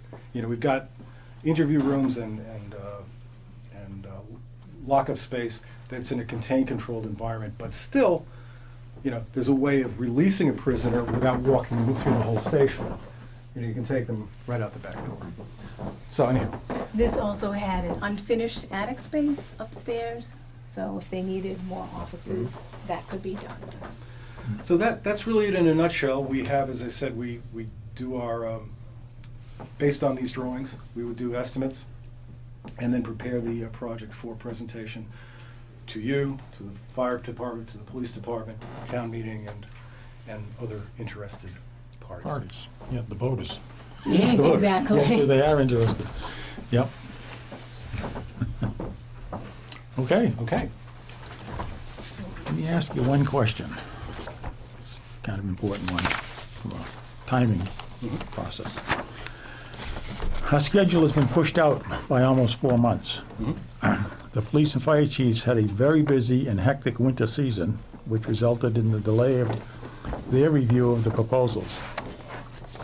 The firm that receives this contract will need to complete this study by late November, okay, rather than early August, as I think we put in our Right, proposal. August 3rd, yes. Please explain how you plan to do this work during this revised timeframe. You think it'll be an issue, or? Not at all. In fact, we were still. We were still thinking it we were was still- we were- August 3rd. We were still delivering in August, so that's nice. That's a good schedule. Okay. Made things easier. Well, we felt a little bit guilty, really, to be honest with you, that we, you know, because of the winter season we did have, It's tough, we yeah. just couldn't get it together. Do you have is this for Springtown meeting? Is that the target? or- Typically, the annual town meeting is in the spring, and we just had it last Monday, which was the 5th, was the 4th. But it's typically the first Monday in May. So you want this done and out there with ample time to make sure everybody's fluent with it Yeah. Yeah, that's before we go. Okay. Once in a while, we do have a fall town meeting, Mhm. but we can't count on that, depends on what happens. Right. If something comes along that we need to do, we try not to do it, because it does cost money to put on a town Oh, meeting. sure it does. So we try to save as much as we can, but. I Okay, you think- guys got Anything you want to ask? What made you interested in Raleigh? Well, this is the type of town that we typically work with. We work with a lot of small towns.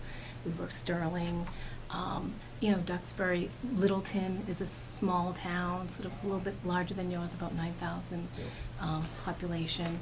Sterling, Grafton. So it's like it's a town that we're familiar working with, and we like to work with those towns. Yeah. This is what we do. They like working with laid-back people. That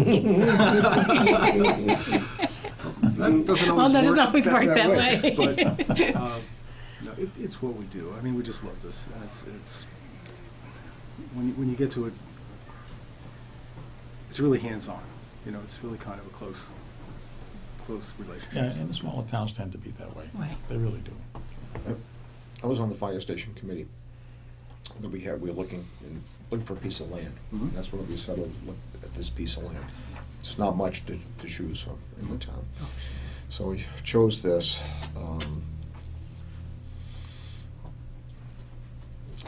And, I forgot the second part of my question. I had three, but anyways. Joe, why don't you go ahead for your question, and I'll Well- come back as soon as I remember. It would seem that based on our questions that you obviously have a feel for the problems that we have with our current fire station and our current police station.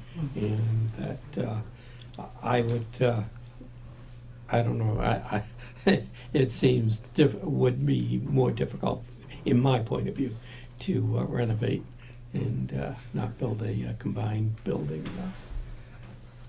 But we'd have to evaluate that process too. Yeah, I don't disagree. And when in doubt, and if you can, obviously new construction, especially when you're dealing with an old building that certainly has issues even within the piece you're keeping. It's going to be a challenge, and as I said, there will be compromises involved. And one of the things the study will, depending upon what we find out when we get into, really getting some in-depth analysis of it. If there are seismic issues or failures of foundations or something that we don't really know about now, perhaps, really the operative issue is going to be not just functionality, but it's going to be the cost. And if it's going to cost the same to build new as to tear down, obviously it's kind of a, Right. Yeah, it's we kind of need a- that kind of analysis. Yeah. And the voters need to know that. They That's need correct. to know that we did an extensive study, and we looked at new and we looked at renovating. Mhm. Because that's the one thing that can get hung up at town meeting, Oh, yeah. that you didn't really investigate renovating.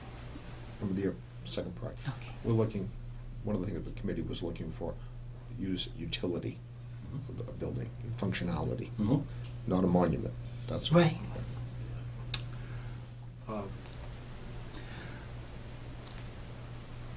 Absolute, building has to work, and it has to be functional to the point where, if you start paying for the frills, you're going to price yourself out of the market. You won't have a building. So, yes, first, it needs to be a functional, no frills building. I will submit this, though. It doesn't have to look, I always say, good design doesn't cost any more than bad design. There are ways of treating surfaces and details that aren't expensive, but look nice and that kind of fit. And it doesn't mean going crazy or with spaces. There's a lot of things that, there are a lot of fun things you can do, with design and even programming that may or may not be appropriate or needed. Traditional New England. Yes, that is, We're not Austin, Texas, or no. Plano or something like that. We're just traditional New England. We've done work on the Cape, and it's the same thing. It's a lot of old Yankees that, Yeah, you It can has do a to fit in drawing. with the town, too. Right. That's key. Exactly. All of a sudden, like, oh gosh, what happened here? This is what our money bought, and you don't like it for the next forever. that can be an issue. That's a term we use a lot here, old Yankee. Yankee? So we. Yeah, you can do a drawing and, for an addition and have it look like it was an addition, just tacked on the side, or you could have it come out as always being there, and it just looks a part of the facility. But here's a good example. We did a fire substation years ago for the town of Attleboro. And it was a brick building on the outside, and that was what everybody wanted. We selected a brick that looked like it was 100 years old the day it went up. And people driving by, it fits flawlessly into that town character, the city character. So, yeah, it didn't cost any more. In fact, I think it was maybe a little less, but it was what they worked. Yeah. Right. Right. Yep. Very good. I'm all set. Okay. Thank you very much. Thank you. Thank you. Thank you. Thank you. Thank you. Nice to meet you. Nice to meet you.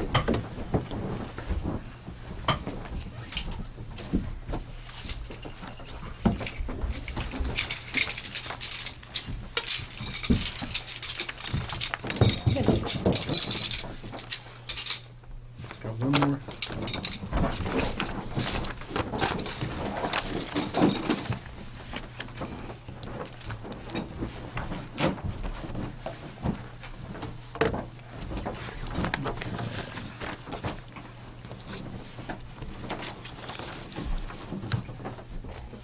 You don't happen to have the cards, would you? I have.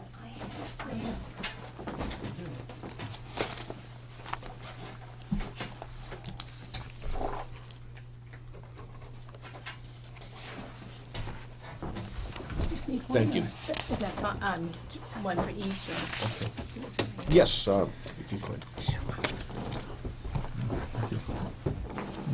Thank you. Thank you. Greg, Meg, Thank you very much. thank you. Thank you again. Thank you. Good night. Good night now. Did you have everything? Okay. Thank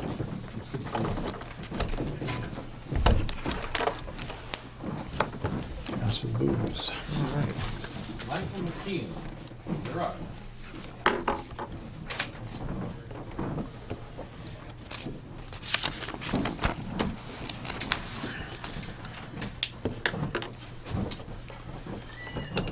Good evening. Easel right over there. Okay. Easel has a spot. Evening. Evening. We have 3 cameras in the room, 2 in the back wall, and 1 over here, okay? Okay. Where's the best place for us to stand, right behind these? Right Good, there. stick- Yeah, stick- take your seat Take right a seat there. Right there if you want. Wherever you feel comfortable.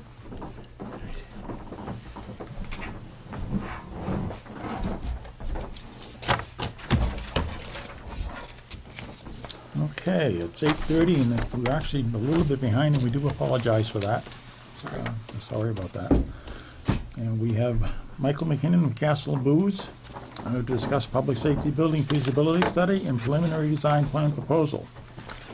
The town received 9 proposals in response to our request for qualifications for a feasibility study for a public safety building. Of the 9 respondents, Castle Booze was selected as one of the top 3 finalists. And Michael McKinnon is here tonight to discuss Castle Boo's proposal. After Mr. McKinnon's presentation, the board may ask some follow-up questions. And I just have a disclosure to make in that I have a brother who's a full-time firefighter in the town of Raleigh, and I have 2 brothers and a nephew who are call firefighters in the town of Raleigh. So I just wanted to make sure that everybody understands that, as sitting here as the chairman of the Board of Selectmen, that I do have some interest in fire. It's my understanding that both, or all 4 of them, are not involved with any of this process that we're doing here tonight. So, just wanted to get that out front so everybody knew. Okay? Okay. Well, my name is Michael McKeown, and I would be the principal in charge of the study if Castle Booze is selected. And with me tonight is Larry Trim, project Larry. architect, and David McKinley, our landscape architect / site planner. We've been doing public safety since 1964, I've been involved probably in programming of 35 police stations, maybe a dozen fire stations. But one thing we did 4 or 5 years ago is we work in conjunction with a classmate of mine at school who has done more than 150 fire stations. He in fact lectures nationally at the conventions, fire conventions, and has essentially been programming for a very long time. What we found is, although we've been doing public safety, we've had a lot more experience with police. So bringing him in as a firematic design consultant really has, I think, raised the level of our services. We've done several projects together. I'm going to just point quickly to a couple of them. This is, I don't want to get in anybody's way here. Sharon Public Safety is a combination of fire. There's a combination administration building. The blue is essentially police. Fire is actually out front, and it's on the site with the DPW. So there's a little frontage on South Main Street. The fire to get their apparatus bays right out on the street. And as you come into the site, the administration is here. The bunkers are in this area, so they spawn directly into the apparatus bay. Harwich is one where the fire department existed, which is this building here that's lighter, and actually was these two bays. We added in a third bay for the police department and essentially made them work together. We changed the training room in the fire department to a dispatch center, and then so all the shared spaces, and there are other shared spaces between the two, were built essentially between the two, and we built a new entrance right here, right between the two. So you go into the lobby area. I think there's actually probably a rendering of the lobby area here. There's actually a station for a volunteer greeter, and then they can be directed to either the fire side or the police side. And again, dispatch and records are located right there. Holden it's a very, well, this one reminds me a little bit of your site in that there's some topographical interest on the site.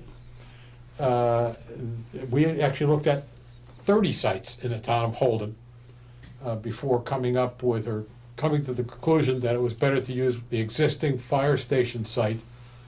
So we built, the town acquired the house next door, and we built the public safety next door to the existing fire, and actually it came in under budget enough so we could renovate the existing fire department for the fire explorers and a couple of other community programs. This one won an award from Fire Chief magazine, which is actually not around anymore, but before they went out of business, we got an award for that. And again, Bob Mitchell has been involved in these. Watertown Police. I think the other reason I wanted to show this is because we dealt with an existing park. There was a historic school. There's next door, right here, is a building, 1698, a house next door. So what we did with the community part of the parking is shared with the John Brown house, or Colonel Brown house here. So we were able to give them some space, but we also maintained access through the site to the park in the rear, and we left the park alone. We only took down the old school and replaced it, and we also designed the building to fit in the neighborhood. You may notice that all of these look different because they're all very contextual for where they were designed. The Holden one, for example, is on the main street. Sort of similar a little bit to the Sharon one, but the other thing I wanted to talk about is programming.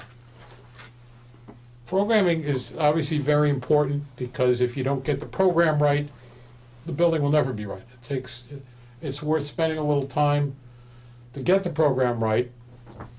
And what will happen is I will program the police side and Bob Mitchell will program the fire side. And then we get together, we look at shared spaces, what can be shared, usually things, obviously the mechanicals, electrical, all those, the systems, and if it's more than one story, you're sharing perhaps an elevator, you're sharing an entrance, you may share a physical fitness area. But the main thing is if you're building one building, of course, you're going to save on operating costs. That's the biggest advantage to it. So after, he does one side, I do the other, we get together and we go through it, combine the spaces. So you're looking at two options. One is of combined public safety, the other is separate, working with the existing building, which is kind of a small building. I know that it's been amplified by the trailers, but looking to a permanent solution, we're not really sure that that's the best way.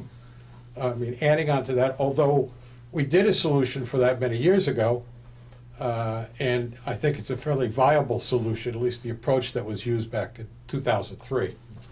I was looking at it the other day. Part of the programming also has to do with these sheets you see down below, which are called data sheets. We do one of those for every program space in the building. And we also list in that what the conditions are that are required in that room in terms of light, technology, communications, furniture. And you can see that we actually lay these out. One of the important things, for instance, that happens to be, we can look at it a little more closely. Yes, it's a decon laundry area.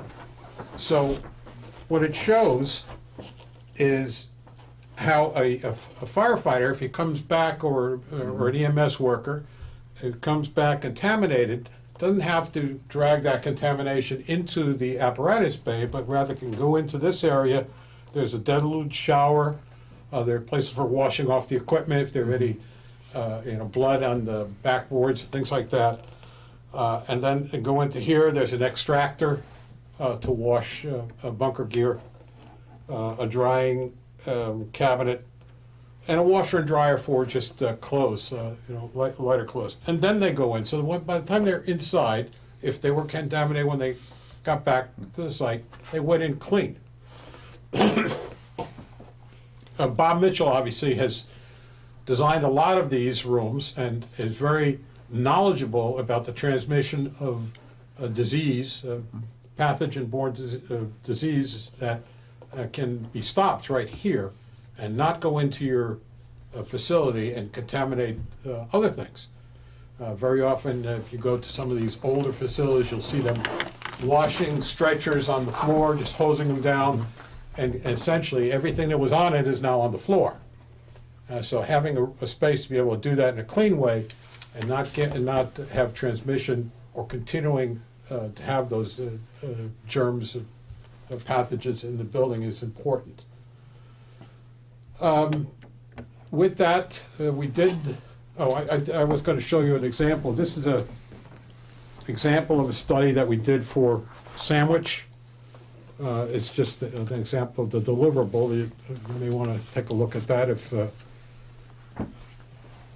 But at this point, I wanted to talk a little bit about the site and David. If I could, I'd like to start a little bit with the existing board that you've already seen. One of the advantages Castle Booth has is that in each one of these sites, the landscape architect works directly with the architect in terms of laying this building out. This building didn't show up here. It could have easily been closer, except for the fact that we needed parking in front. We actually took advantage of the grades it dropped, created a ha-ha concept, so that you actually can't see any of this parking from the road. You see the building, only the footprint. So you basically were able to hide all the parking because the park went straight out and then dropped down. So basically, we were trying to bring the building to the road. That was a major plus on this job. In terms of this one, we actually, integrated, figured out the grades that we needed to make sure that we could drop and create this bowl that didn't seem like it was in a bowl, but just as much of a public entrance as the fire. Same thing with this one. In this case, there's major grades. Actually, show the grading plan here in terms of making sure that this is almost a 3-story building, and we had to integrate that in and actually move this building around. And we, as our landscape architect, that worked hard on that one. Last and most important in some ways is Sharon. You see the final product. The beginning of this project was actually working for the town, deciding what building, what parcel we would put it on. We did a full matrix, an analysis of all the different sites, the costs of moving different activities from site to site to site, and we finally ended up with this layout, knowing the grades, and basically go up, down, and up, this is a kind of a middle layer between the 2 floors. And we worked together. Could you stay on that one just a minute? Before you move on, I want to point out 2 things. One is, we do all our drafting in 3 dimensions now. We don't do CAD drafting anymore. In 2010, we went cold turkey, switched everything over. So everything we do, you don't draw a line, you put a plane in place. So you put these planes, which means doing something like this rendering is nothing more than putting color on the outside of the model that you've built in Revit. So we do that even at the conceptual level, even at the study level. We'll do massing studies in 3 dimensions. This happens to be, I know it's difficult to appreciate from the sizes, but we showed how, if we took a traditional host tower and brought it inside, that we could use it as a training tower. There are windows on this side or openings so you could practice evolutions, ladder evolutions, both ladders leaning against the wall, and you could actually raise the ladder from the truck. That exercise where you try and keep it within 6 inches of the wall, that sort of thing. But stair evolutions, and in the center, rappelling. We put putting some hooks up on top so they can actually rappel down the center. All that training on site, they don't have to go someplace else and pay to use the facility. They can do it right here. Sorry. The added advantage, of course, of all these graphics is we help you market your project as well. We're going to be there. We have a full marketing department that puts together brochures, websites, and whatnot. We use all of these graphics. One more thing. The picture in the center is a training room. And when you, in Revit, you actually put the piece of furniture in the model when you put the model together. So to do something like that is just manipulate light levels and things like that, and you can produce that kind of Michael, are all information. photographs in there real, or some of those No, models? No, that's all models. So these are all no models, photographs. So it's a. We're putting the construction documents together for this project, and we'll be going out to bid in July. So. Finally, we get to your site. One of the reasons, like I said, was I pretty much head up the project at the very beginning in terms of helping you decide where the building would go, and we've done a lot of phase jobs. This will probably be a phase job as well, since you've already got the police station, and you've got a very heavy use on the site already from the baseball and softball and little league groups. So just thinking outside the box, so did take a long walk around the site, and of course there's some major obstacles, which would demand a lot of dynamite, or it's actually in some regards I would never take that out because of the site views from that are pretty fantastic. So this is kind of it's an attribute to the site. In terms of just looking at the access, obviously you have an access point that comes in here with the gate, and then you've got the access point that comes in here to through all the fields. You've got this high lump, which probably tells me that there's a ledge through the whole central part. But it wouldn't keep us with keeping in mind that ledge. I think that one of the best things to do in terms of if we were going to keep it as a central unified building, you'd probably want to put the building over here. It probably isn't the first time you've seen that. And then basically redevelop the parking. But one of the things we really thought about was trying to get the parking, keep this parking in the back here, and go around the bottom side of the rock and start not going through it. But so you keep as much field parking as you have now. So We can just use the rock for training. That's very true. That's one impressive rock, I have to tell you, so I'm gonna turn it over to Larry. We just wanted to talk a bit about your schedule. Obviously, it's not starting on the date that was originally contemplated. You're actually right, and that was one of the questions we were going to ask you at some point in time here. Work out really. We had actually used August 3rd, I think is in the document, and we figure we're out to about November at this point.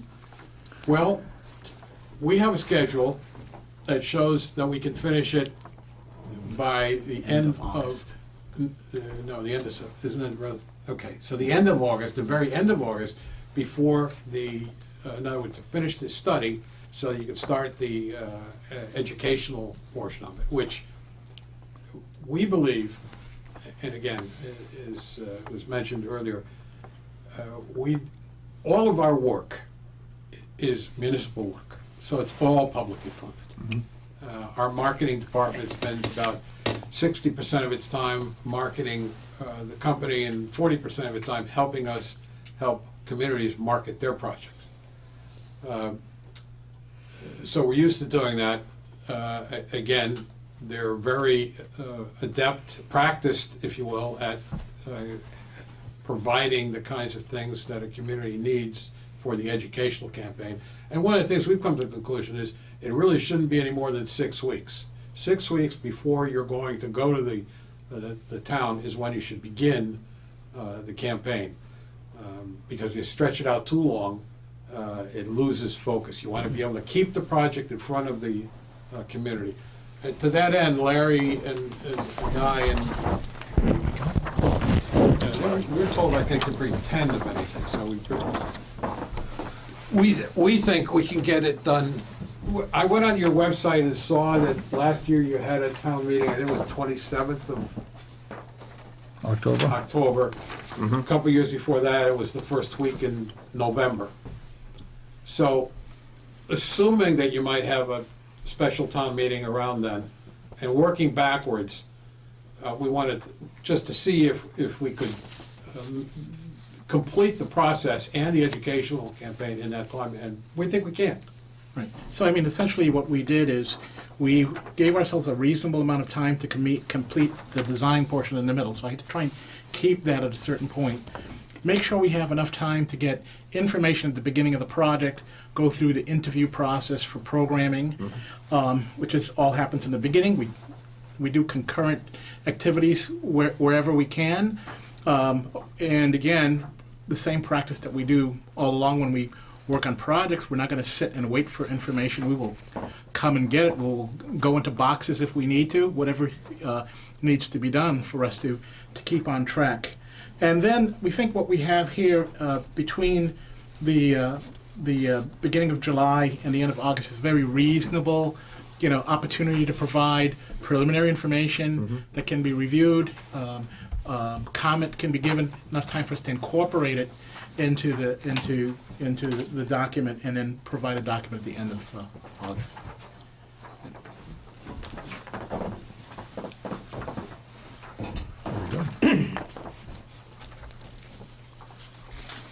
Okay. Is there any questions or? I was on the fire station committee looking for the piece of land, and as you can see, we're limited in the town trying to find a piece of land. We came down to this. We were also, a lot of discussion. We don't want a monument. We want functionality. We want utility. That's what we want. And Absolutely. I mean, frankly, I think of public safety facility designers as problem solvers, and that's what we are. I mean, you want to use the knowledge you have and all the that you've accumulated over these years to come up with the best solution for a particular community, and they're all different. Every one of the, as I said, they don't look the same.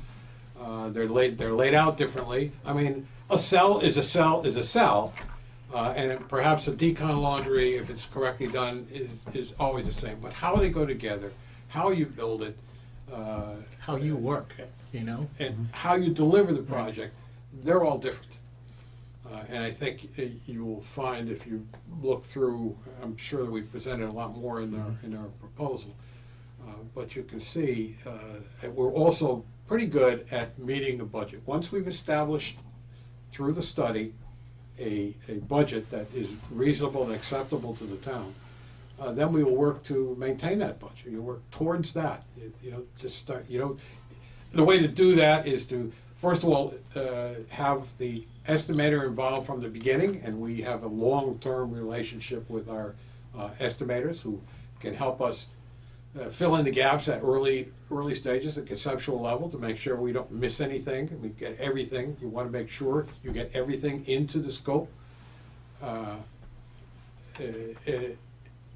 And also keep them involved as you change anything you change. You have to make sure that they're involved in looking at what kind of a trend the cost is trending to, if there are differences. One of the reasons that I mentioned that you have to be very comprehensive with the program is you have to avoid program creep. You can't be adding things once you've determined what the budget is. That's the end. You have to be very clear. You need to use all these graphics to make sure everyone understands what the project is, what you're getting for this amount of money, and stick with it. Just develop it from there, stick with it, don't. And if you find things, and I know that, especially in New England, you find things on the ground that you may not have been expecting, but we like to do up front as part of the study that kind of investigation, at least to a level. Maybe we don't go out there and do borings for a week, but we'll do 1 day of borings to get that information so we know basically what we're dealing with.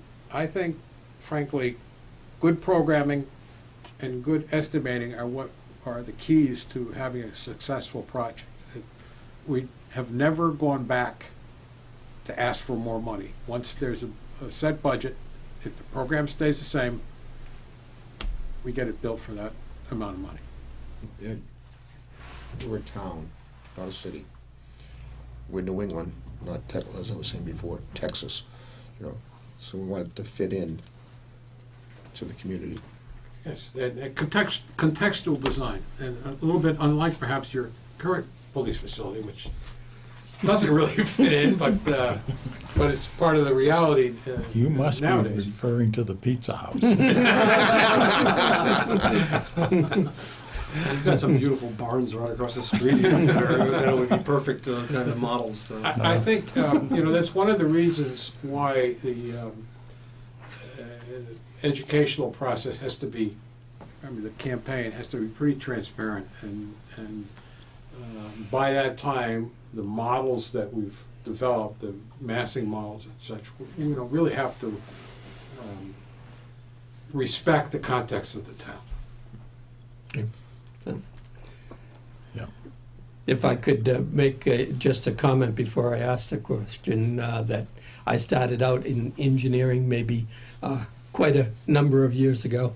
I won't tell you how many, but it was before CAD, and we carried our drafting boards to our Northeastern classes. So I'm aware of the progress that you guys have made in using your 3D designs. It's making it a lot easier.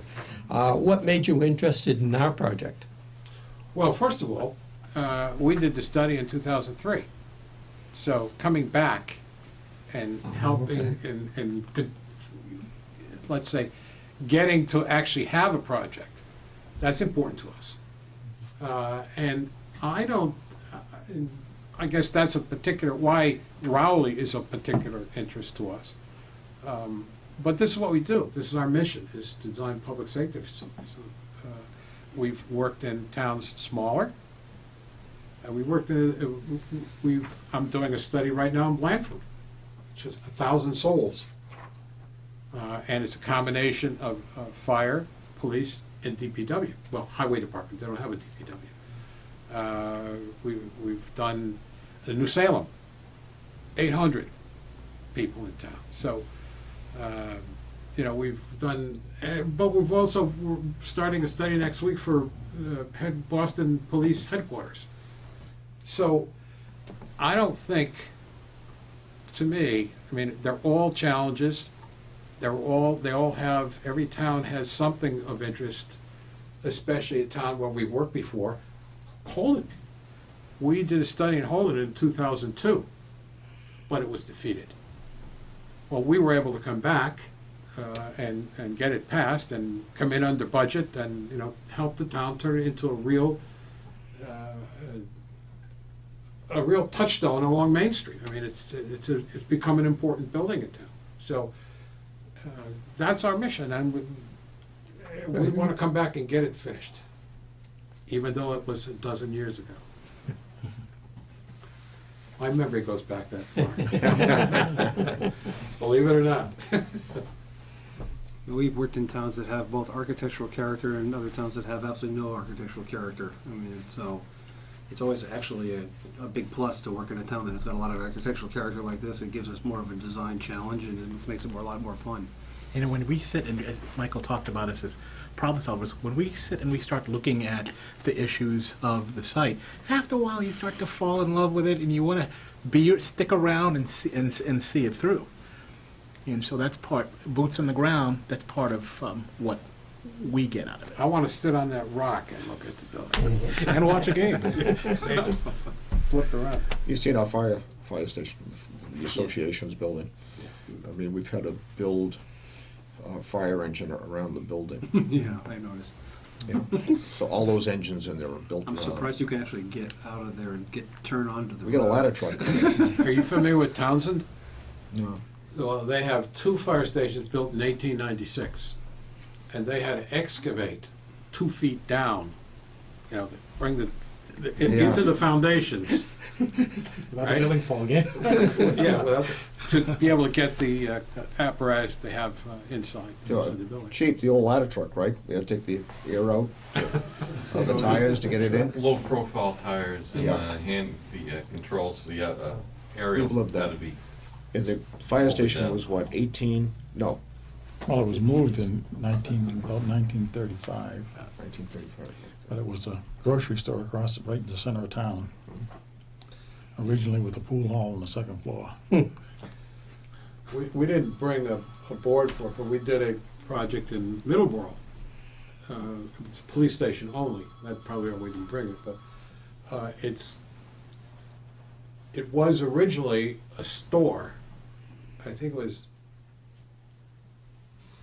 1838, and there were a part of it was stalls for horses that got taken over, and now of course it's all enclosed. But it was a very interesting project, and talk about trying to make a police facility work in that building, and then the addition, and have the addition not compete with the building was a real challenge and very interesting. You're familiar with Rockport? There's a woman who bought a house over there, and just happened to do some work in the area. And there used to be the fire station, and she joined the 2 houses together because it was the fire station. 18 goes back to 1830. So, you know, the old push it down the street apparatus. Yeah. Very interesting. There's a picture of the one in Townsend with a horse-drawn, and obviously 1896, that's what they had. So, again, it's what we do, it's our mission, and we'd really like to make a success of the Rowley Public Safety Project. We have time invested in it already. Very good. Okay. Yep. Thank you very much. Thank you. Thank you very much seeing for us. having us, Yes. and good luck. Thank you. Thank you. Here we go. Thank you. Thank you. Nice to meet you. Nice to meet you. Nice to meet you. Thank you very much. Nice to meet you. Mike, thank you.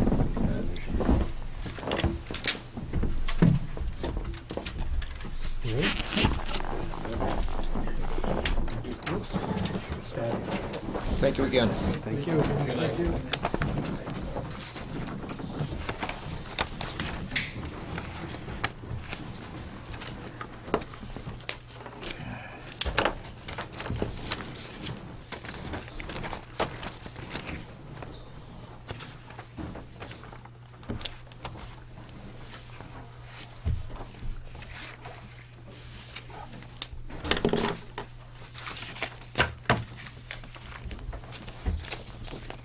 got some good ideas out of that. Yes. Yeah.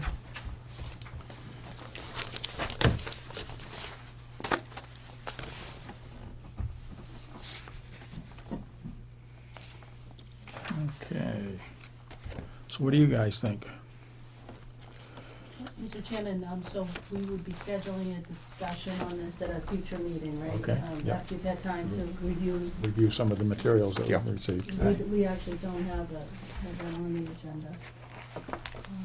It's a lot to digest from tonight. Yes. Yep. So we kind of hold off a little bit. Yeah. Give us some thought and maybe get together at some point, hopefully not too far down the road, and see what we come up with. I thought it was good presentations. Very good presentation. A lot of good information. Yep. Okay. It's a very arduous process. Yes. As we know. It's only just begun. That's, among other things. Chief. Thank you. Have a good Thank night. you. Thank you. Okay, we're down to general business, number 3.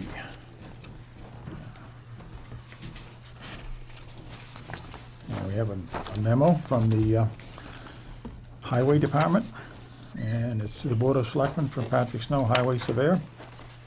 And it's the ECHA Snow and Ice Rodeo. And Patrick tells us that he is pleased to inform us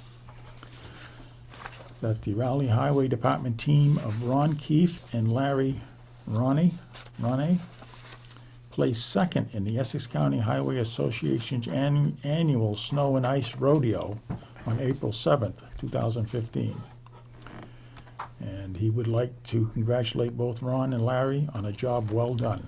And I have to say the same. It's kind of nice to know that we have employees working for us that can come in second in a rodeo like that. They've done this a couple of times. They've done it before. Yeah. They have. Yeah, we I offer don't- our congratulations, and I don't that's know- pretty neat. I don't know if Larry has done it before or not, because he's fairly new. I know Ron, yeah. But Ron has done it, so it's refreshing to know that Yeah. we have employees like that. It really is. So, would it be possible for us to send a kind of a letter to, that they could be put in their personnel file, congratulating them on that? I'll make that motion. I'll second that. Okay, motion made and seconded. All those in favor signify by saying aye. Aye. Aye. Aye. Opposed? Motion carried. Okay. Item number 4 on the general business is letter from Independent Living Center of the North Shore Re-Annual ADA Day, July 26, proclamation. Okay. Do you want me to read what the proclamation is? Well, Mr. Chairman, they were asking, I think this is an annual request, if the board would kindly make a proclamation for the ADA, American with Disabilities Day, which is on July 26th. So if the board would like to make that proclamation, you have the sample there. We have similar ones from years past. Okay. We can inform them that the board has agreed to do that and we'll prepare it and have it signed. If I could offer, Mr. Chairman, I went to the legislative breakfast that was put on by the Independent Living Center of the North Shore and Cape Ann, and I've also gone to Christmas meetings, and they're a terrific group that work hard for the many towns in the North Shore, and I would heartily recommend that we support their request for the proclamation on the designation of the ADA Day. Okay. I would make that a motion. Yep, no, I know we've done it before, so Second. it's always good. Motion made and seconded. All those in favor signify by saying aye. Aye. Opposed? Motion carried. Okay, that looks like we've taken care of the general business, and we've already taken care of the new business, so now we're down to old business. And old business number 1 is is discuss state ethics disclosure for appearance of a conflict of interest. Clerk Snow.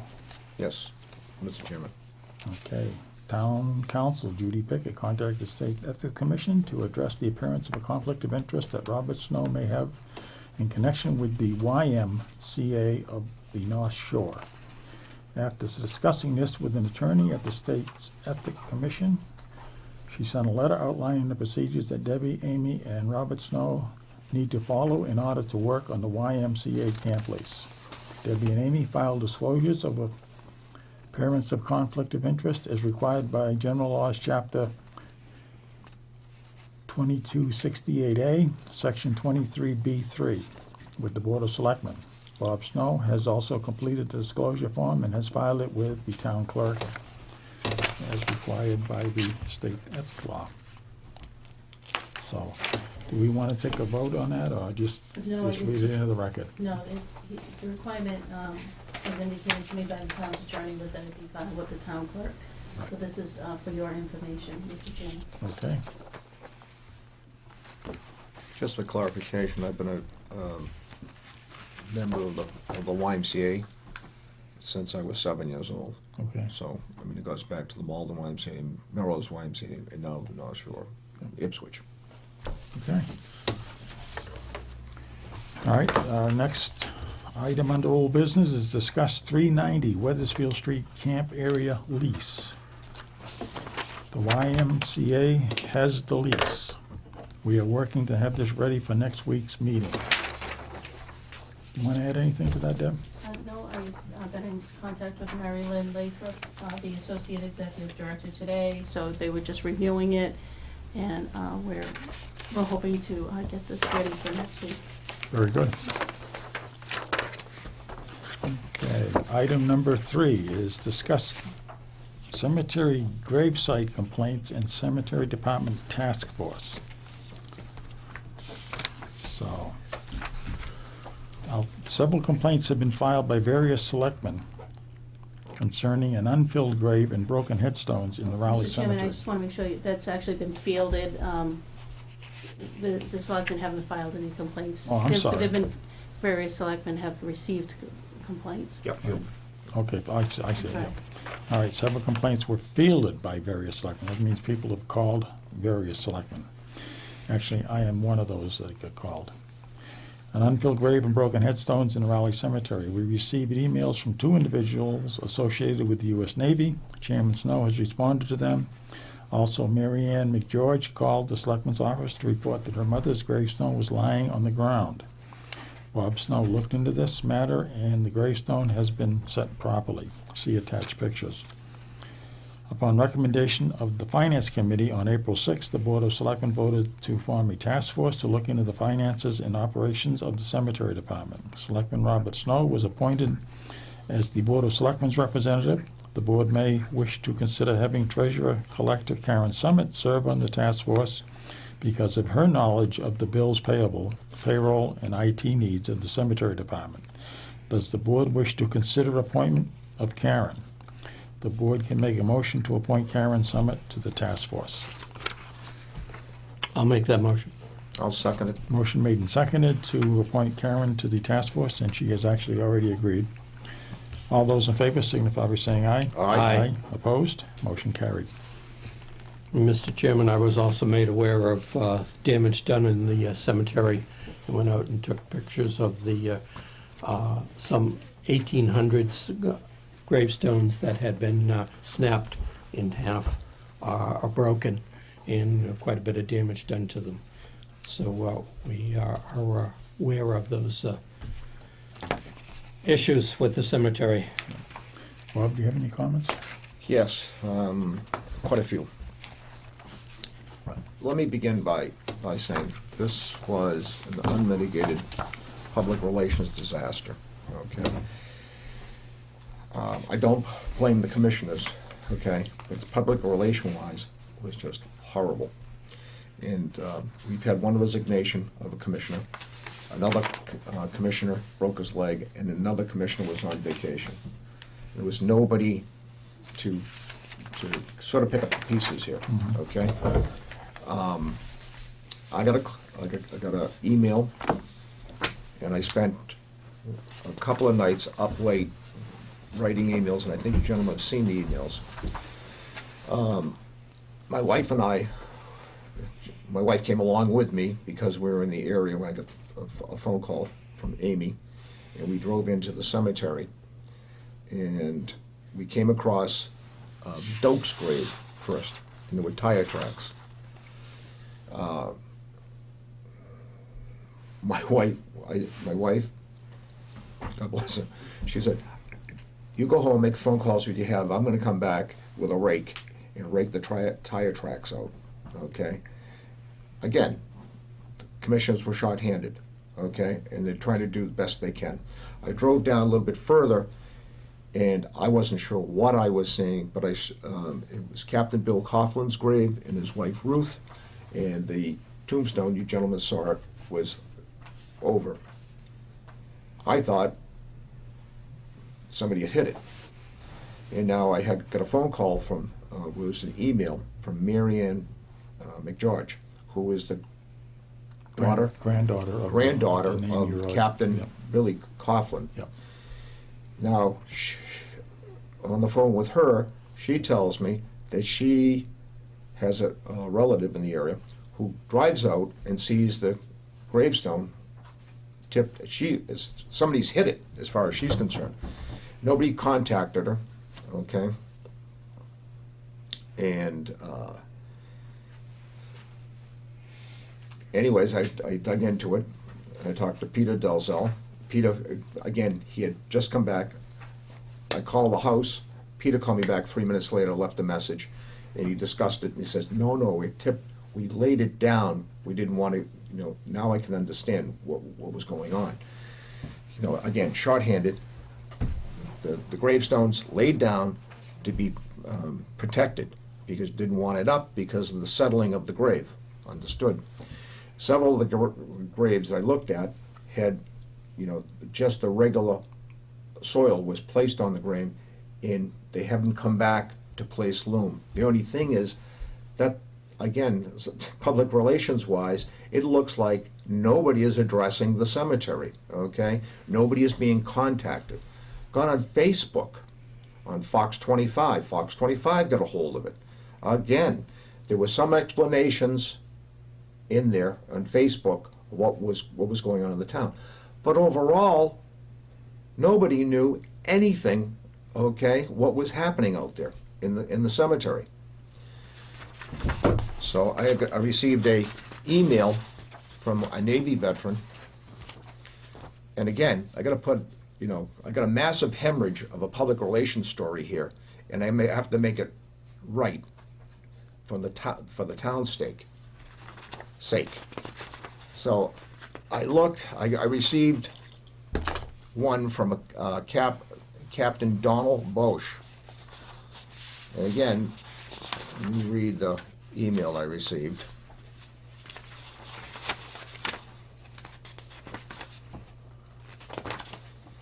And I spent some time putting responses together. As a Rhode Island resident associated with the Navy, I would like to raise my concerns for a news article I saw today in respect to the conditions of a Navy Korean War veteran, Al Doak. This is the grave that has the depression, okay? And then it was, the topsoil hadn't put there, and it was tire tracks on the grave. Again, short-handed. According to the article, you are quoted, this is addressed to Chairman Murray, as investigating why the Cemetery Commission failed to properly fill in and manage his grave site after his burial. I would strongly encourage you to ensure this matter be quickly and properly resolved. Honoring our veterans and their families is utmost importance to our Navy and to the national conscience. Respectfully, Donald W. Bosch, United States Navy. And he has the article that was in the newspaper addressing. Right, and basically what happened with that was I got a phone call from a Raleigh resident who told me that there was an issue there with that grave. I went and looked at it myself. I took some pictures. I called Peter the next morning and left a message for him. He did get back to me. Mm-hmm. And he told me that he would be taking care of it that day or the next day. And he did do that. He did fill it in. Yes.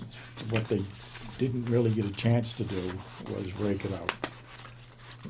But they did, as a matter of fact, go in and fill in the grave the way it should have been.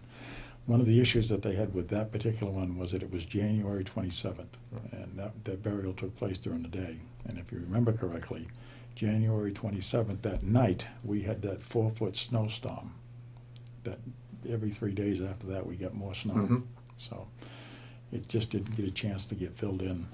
They did fill it in somewhat, and once the snow melted, then it all settled again. So, I mean, it's too bad. I mean, it really is, but it's just, and you're right about the publicity. It's just not good. Yeah, I mean, I went.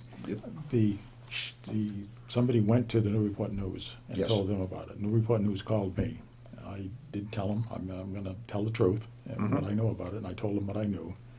And I think from there, it got picked up out of it, because it made the newspaper. It got picked up by Fox 25. Yes. And I think that's where the fellows from Rhode Island saw it. Mm-hmm. So, and I also got a call from Fox 25, and I told them the same thing, that we had some issues, as you explained. You know, we had one person that wasn't there anymore, no longer, had resigned. And the other fellow broke his ankle, and Peter was the only one left. And particularly during that time frame, Peter does have a state contract to sand the roads, and if he gets a call, he's got to go out. Right. So it's just stuff piled up, and it didn't get taken care of right away. But hopefully, right now, it's in good shape. So. Again, I don't blame the commissioners, because, you know, they were short-handed, okay, the way things are. So I wrote back to Captain Bosch and also the other gentleman, White, okay, and this is basically what I said.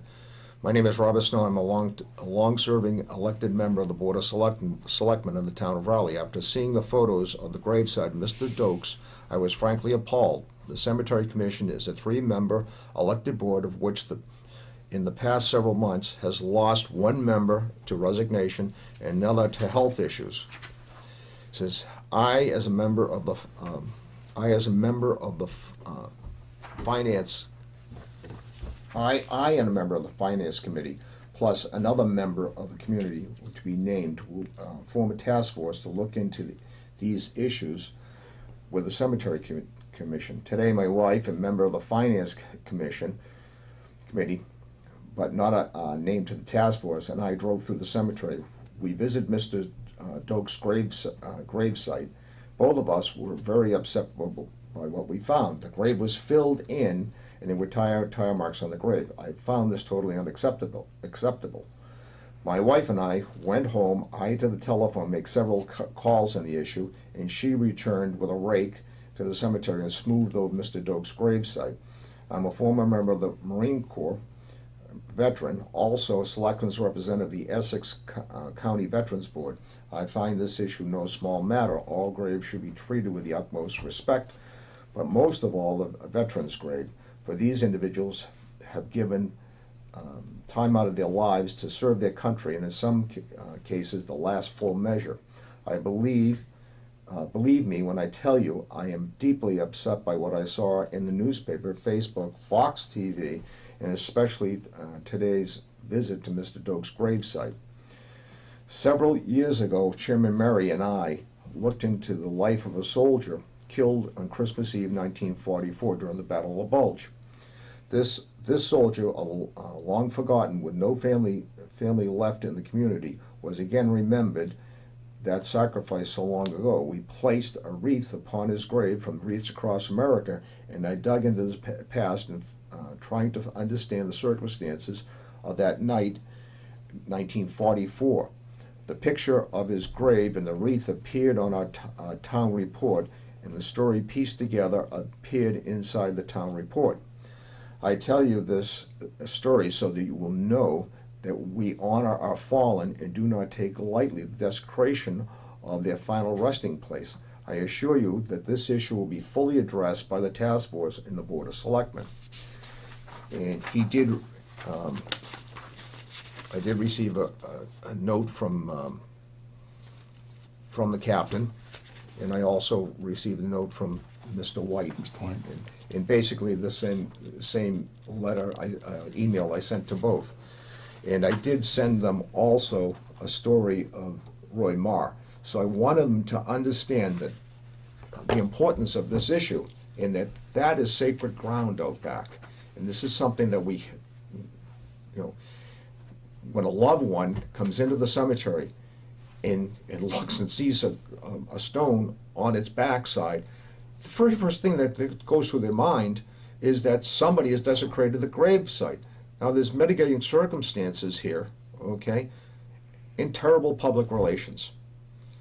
I think the task force needs to address this. Again, I don't blame the commissioners. They're short-handed where they were at this particular time.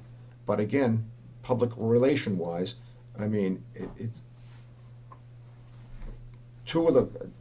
one commissioner's resigned, another commissioner is injured, and the other one is on vacation away. There was nobody to look into these matters. I think we need to look at a model here for the cemetery, and that needs to be addressed. Again, anybody could take this and blow this out of proportion, okay, and not getting all the facts. And that's what happened. I don't blame the media, because all they know is the picture, and anytime the media gets a picture like that, I mean, they love a story. If it bleeds, it leads, and that's exactly what we have here. But again, we need to address. I think we put to rest, what happened, and people understand. And even in Facebook, on Fox 25's Facebook, there were people that wrote in and tried to explain. But again, people just look at the broader story. Right. Okay, and also, you have to think of this, it's not a small story, because again, that's sacred ground out there. People come into that cemetery, they expect it to be, properly addressed. They go to their loved one's grave. It's treated with great dignity and respect. Again, we had a bad winter. It comes down to a terrible public relations here. So again, the task force, I'm proud to be on it and glad to be on it. Again, that's sacred ground out there. So, and I think Karen will be a great attribute to look at the situation, and another member to be named. But do you have any comments? I think we responded quickly. I think we responded properly. And I think that it's necessary that we undertake the cemetery review and make some... In one other thing I forgot, on Thursday, I was, Wednesday or Thursday of last week, Mrs. McGeorge, okay, Miriam McGeorge, I talked to her on the telephone, okay, and tried to lay her concerns to rest, and again, nobody contacted her, and she was very upset, and I sent her I sent her an email, I sent pictures of before and after, and when I talked to Peter said, we will have the stone up on Friday morning and set in place. And I believe today, I don't know, Miss McGeorge came to visit, and was supposed to be here in the morning, and she was traveling. I don't know where her residence. I took it that she was a couple of hours away from here, and she was coming up to look at it. But she was pleased that they had set the stone, and everything was. And she saw the pictures after. And she was very pleased with that. Good. Okay. Yep. Okay. So that takes us down to wild pastures. Item number 4 under old business. Sign Wild Pastures Development Street Acceptance Plan. Now that town meeting has accepted the Wild Pastures development, both the Board of Selectmen and Planning Board must sign the Mylar plans, which will be recorded at the Registry of Deeds later this week. Chairman Murray will call for a motion to sign the plan. The Planning Board will sign them on Wednesday. Do I have a motion? Give me that motion. I'll second. Motion made and seconded to sign the Wild Pastures Street acceptance plans. All those in favor signify by saying aye. Aye. Aye, opposed? Motion Watch carried. out for that Aye. water. Probably a good thing to keep it. That yours or mine? No, I think it's probably yours. I think it's yours. Whatever. So you've already seen this because you had a street acceptance hearing. So these are the Mylar plans that have to go to the registry, so you need to sign here. Is there a special pen that we use, Deb? Or- Not that I'm aware of. I think we used when I was on the planning board, used a marking pen. I've got a gel pen. I'm not sure if that will, it may take, but we always used to use that on the planning board. Yeah, I would think you would. Indelible Yeah. ink.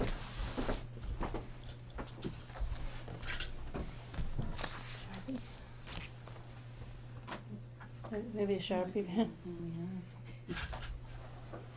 What's this in here?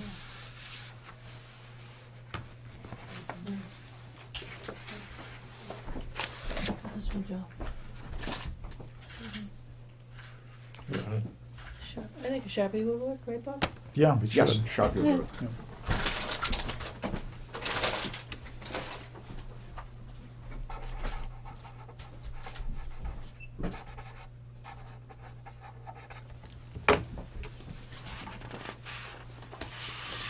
Slide this one down a little bit so it'll dry, because that's what you want to make sure it's dry.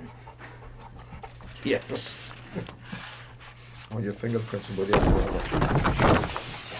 It will definitely be smudged forever. What do you ever do with the Declaration of Independence and not smudge it? I don't know.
Want to do that one down there, Bob?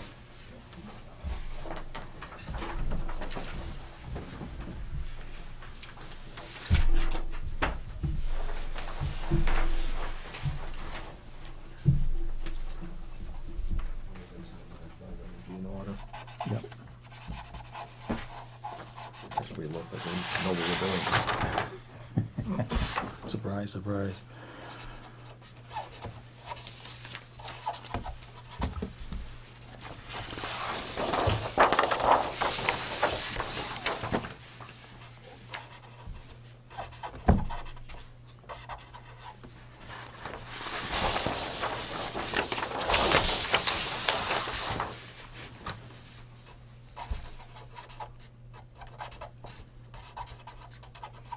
Don't let me guess who that was.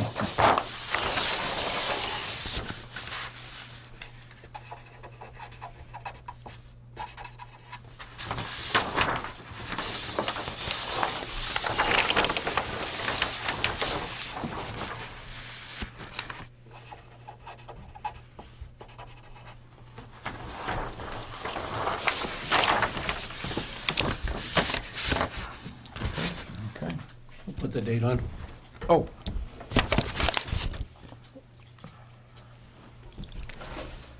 5/11/15. Yep.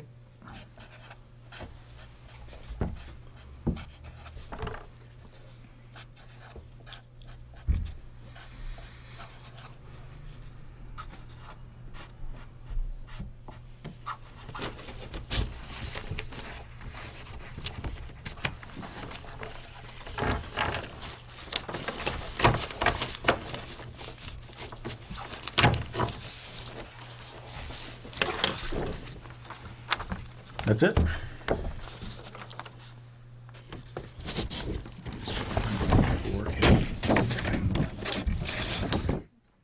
me take those plans. Do we have to let them dry out, or Oh, okay.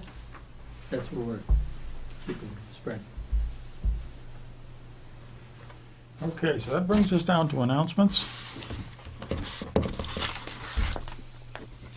And the first one is the annual town election is Tuesday, May 12th, which is tomorrow, from 12 noon to 8 p.m. at St. Mary's Hall in the rear. That's tomorrow from 12 noon to 8 p.m. at St. Mary's Hall in the rear, at the lower part of the building. Library news. Horses on display at Raleigh Public Library. Photos and models of horses by Sadie Woodward is on display at the library. Collectors and enthusiasts are invited to display their collectibles on a monthly basis at the Raleigh Public Library. For more information, please contact Amy Roderick at 948-2850. Horses on display at Raleigh Public Library. Raleigh students and amateur photographer Sadie Woodward is sharing her love of horses and photography with the community at the Raleigh Public Library during the month of May. Her collection includes photos she's taken of horses in the North Shore area, as well as models she's collected over the years. For anyone who loves horses or the spirit of this New England tradition, this show's for you. The Raleigh Public Library, 141 Main Street in Raleigh, is fully accessible. For more information, call 978-948-2850. Display your collection at the library. The Raleigh Public Library is looking for collectors and enthusiasts who want to share what they love with the community. Do you collect salt shakers, Christmas angels, greeting cards? We have a display case for that. Are you a part of a club, like a local genealogy club or a cribbage group? Help us educate the community by doing an informational display in our display case. The display case is available for a month at a time, and we will have lots of open for 2015. For more information, contact Amy Roderick, 978-948-2850, at the Raleigh Public Library, 141 Main Street, Raleigh. The town has the following vacancies: Fence viewer, 3 positions; Board of Cemetery Commissioners, 1 seat open through May 12th; Wood, Lumber, and Bark Inspector and Zoning Board of Appeals Associate, 2 open seats; Historical Commission, Historic District Commission, 2 seats; Parks and Recreation Committee, 2 seats; Open Space Committee is seeking members. For more information on these positions, please contact the Selectmen's office at 948-2372. Raleigh Food Pantry is in need of donations. The food pantry is open Tuesdays, 10 a.m. to 12 noon p.m. and Thursdays from 5:30 p.m. to 7 p.m. The Town of Raleigh Board of Health, white goods, light metal, household recycling. May 16th, 2015, 8:30 a.m. to 11:30 a.m., Raleigh Highway Department, 40 Independence Street. All metals, copper, tin, aluminum, steel, stainless, brass, nickel, bronze, high-temperature alloys, titanium, wire, electric motors. No glass, wood, ceramic, plastic, or rubber. Propane tanks without gas, 20-pound tanks, $5 each, gas grill size. Under 20 pounds, $1 each. Engines must be drained of all fluids prior to drop-off. Electronics, all televisions and computer monitor, $15. All other components, no fee. And there is a list of other items here on the town's website. And it's also run as a banner on the RCM channel, both Comcast and Verizon, for further information. It's actually open to residents and non-residents. Residents should come prepared to transfer their items from their vehicle into the container. And most important, for more information, contact the Raleigh Board of Health at 978-948-2231. That's 978-948-2231. Okay.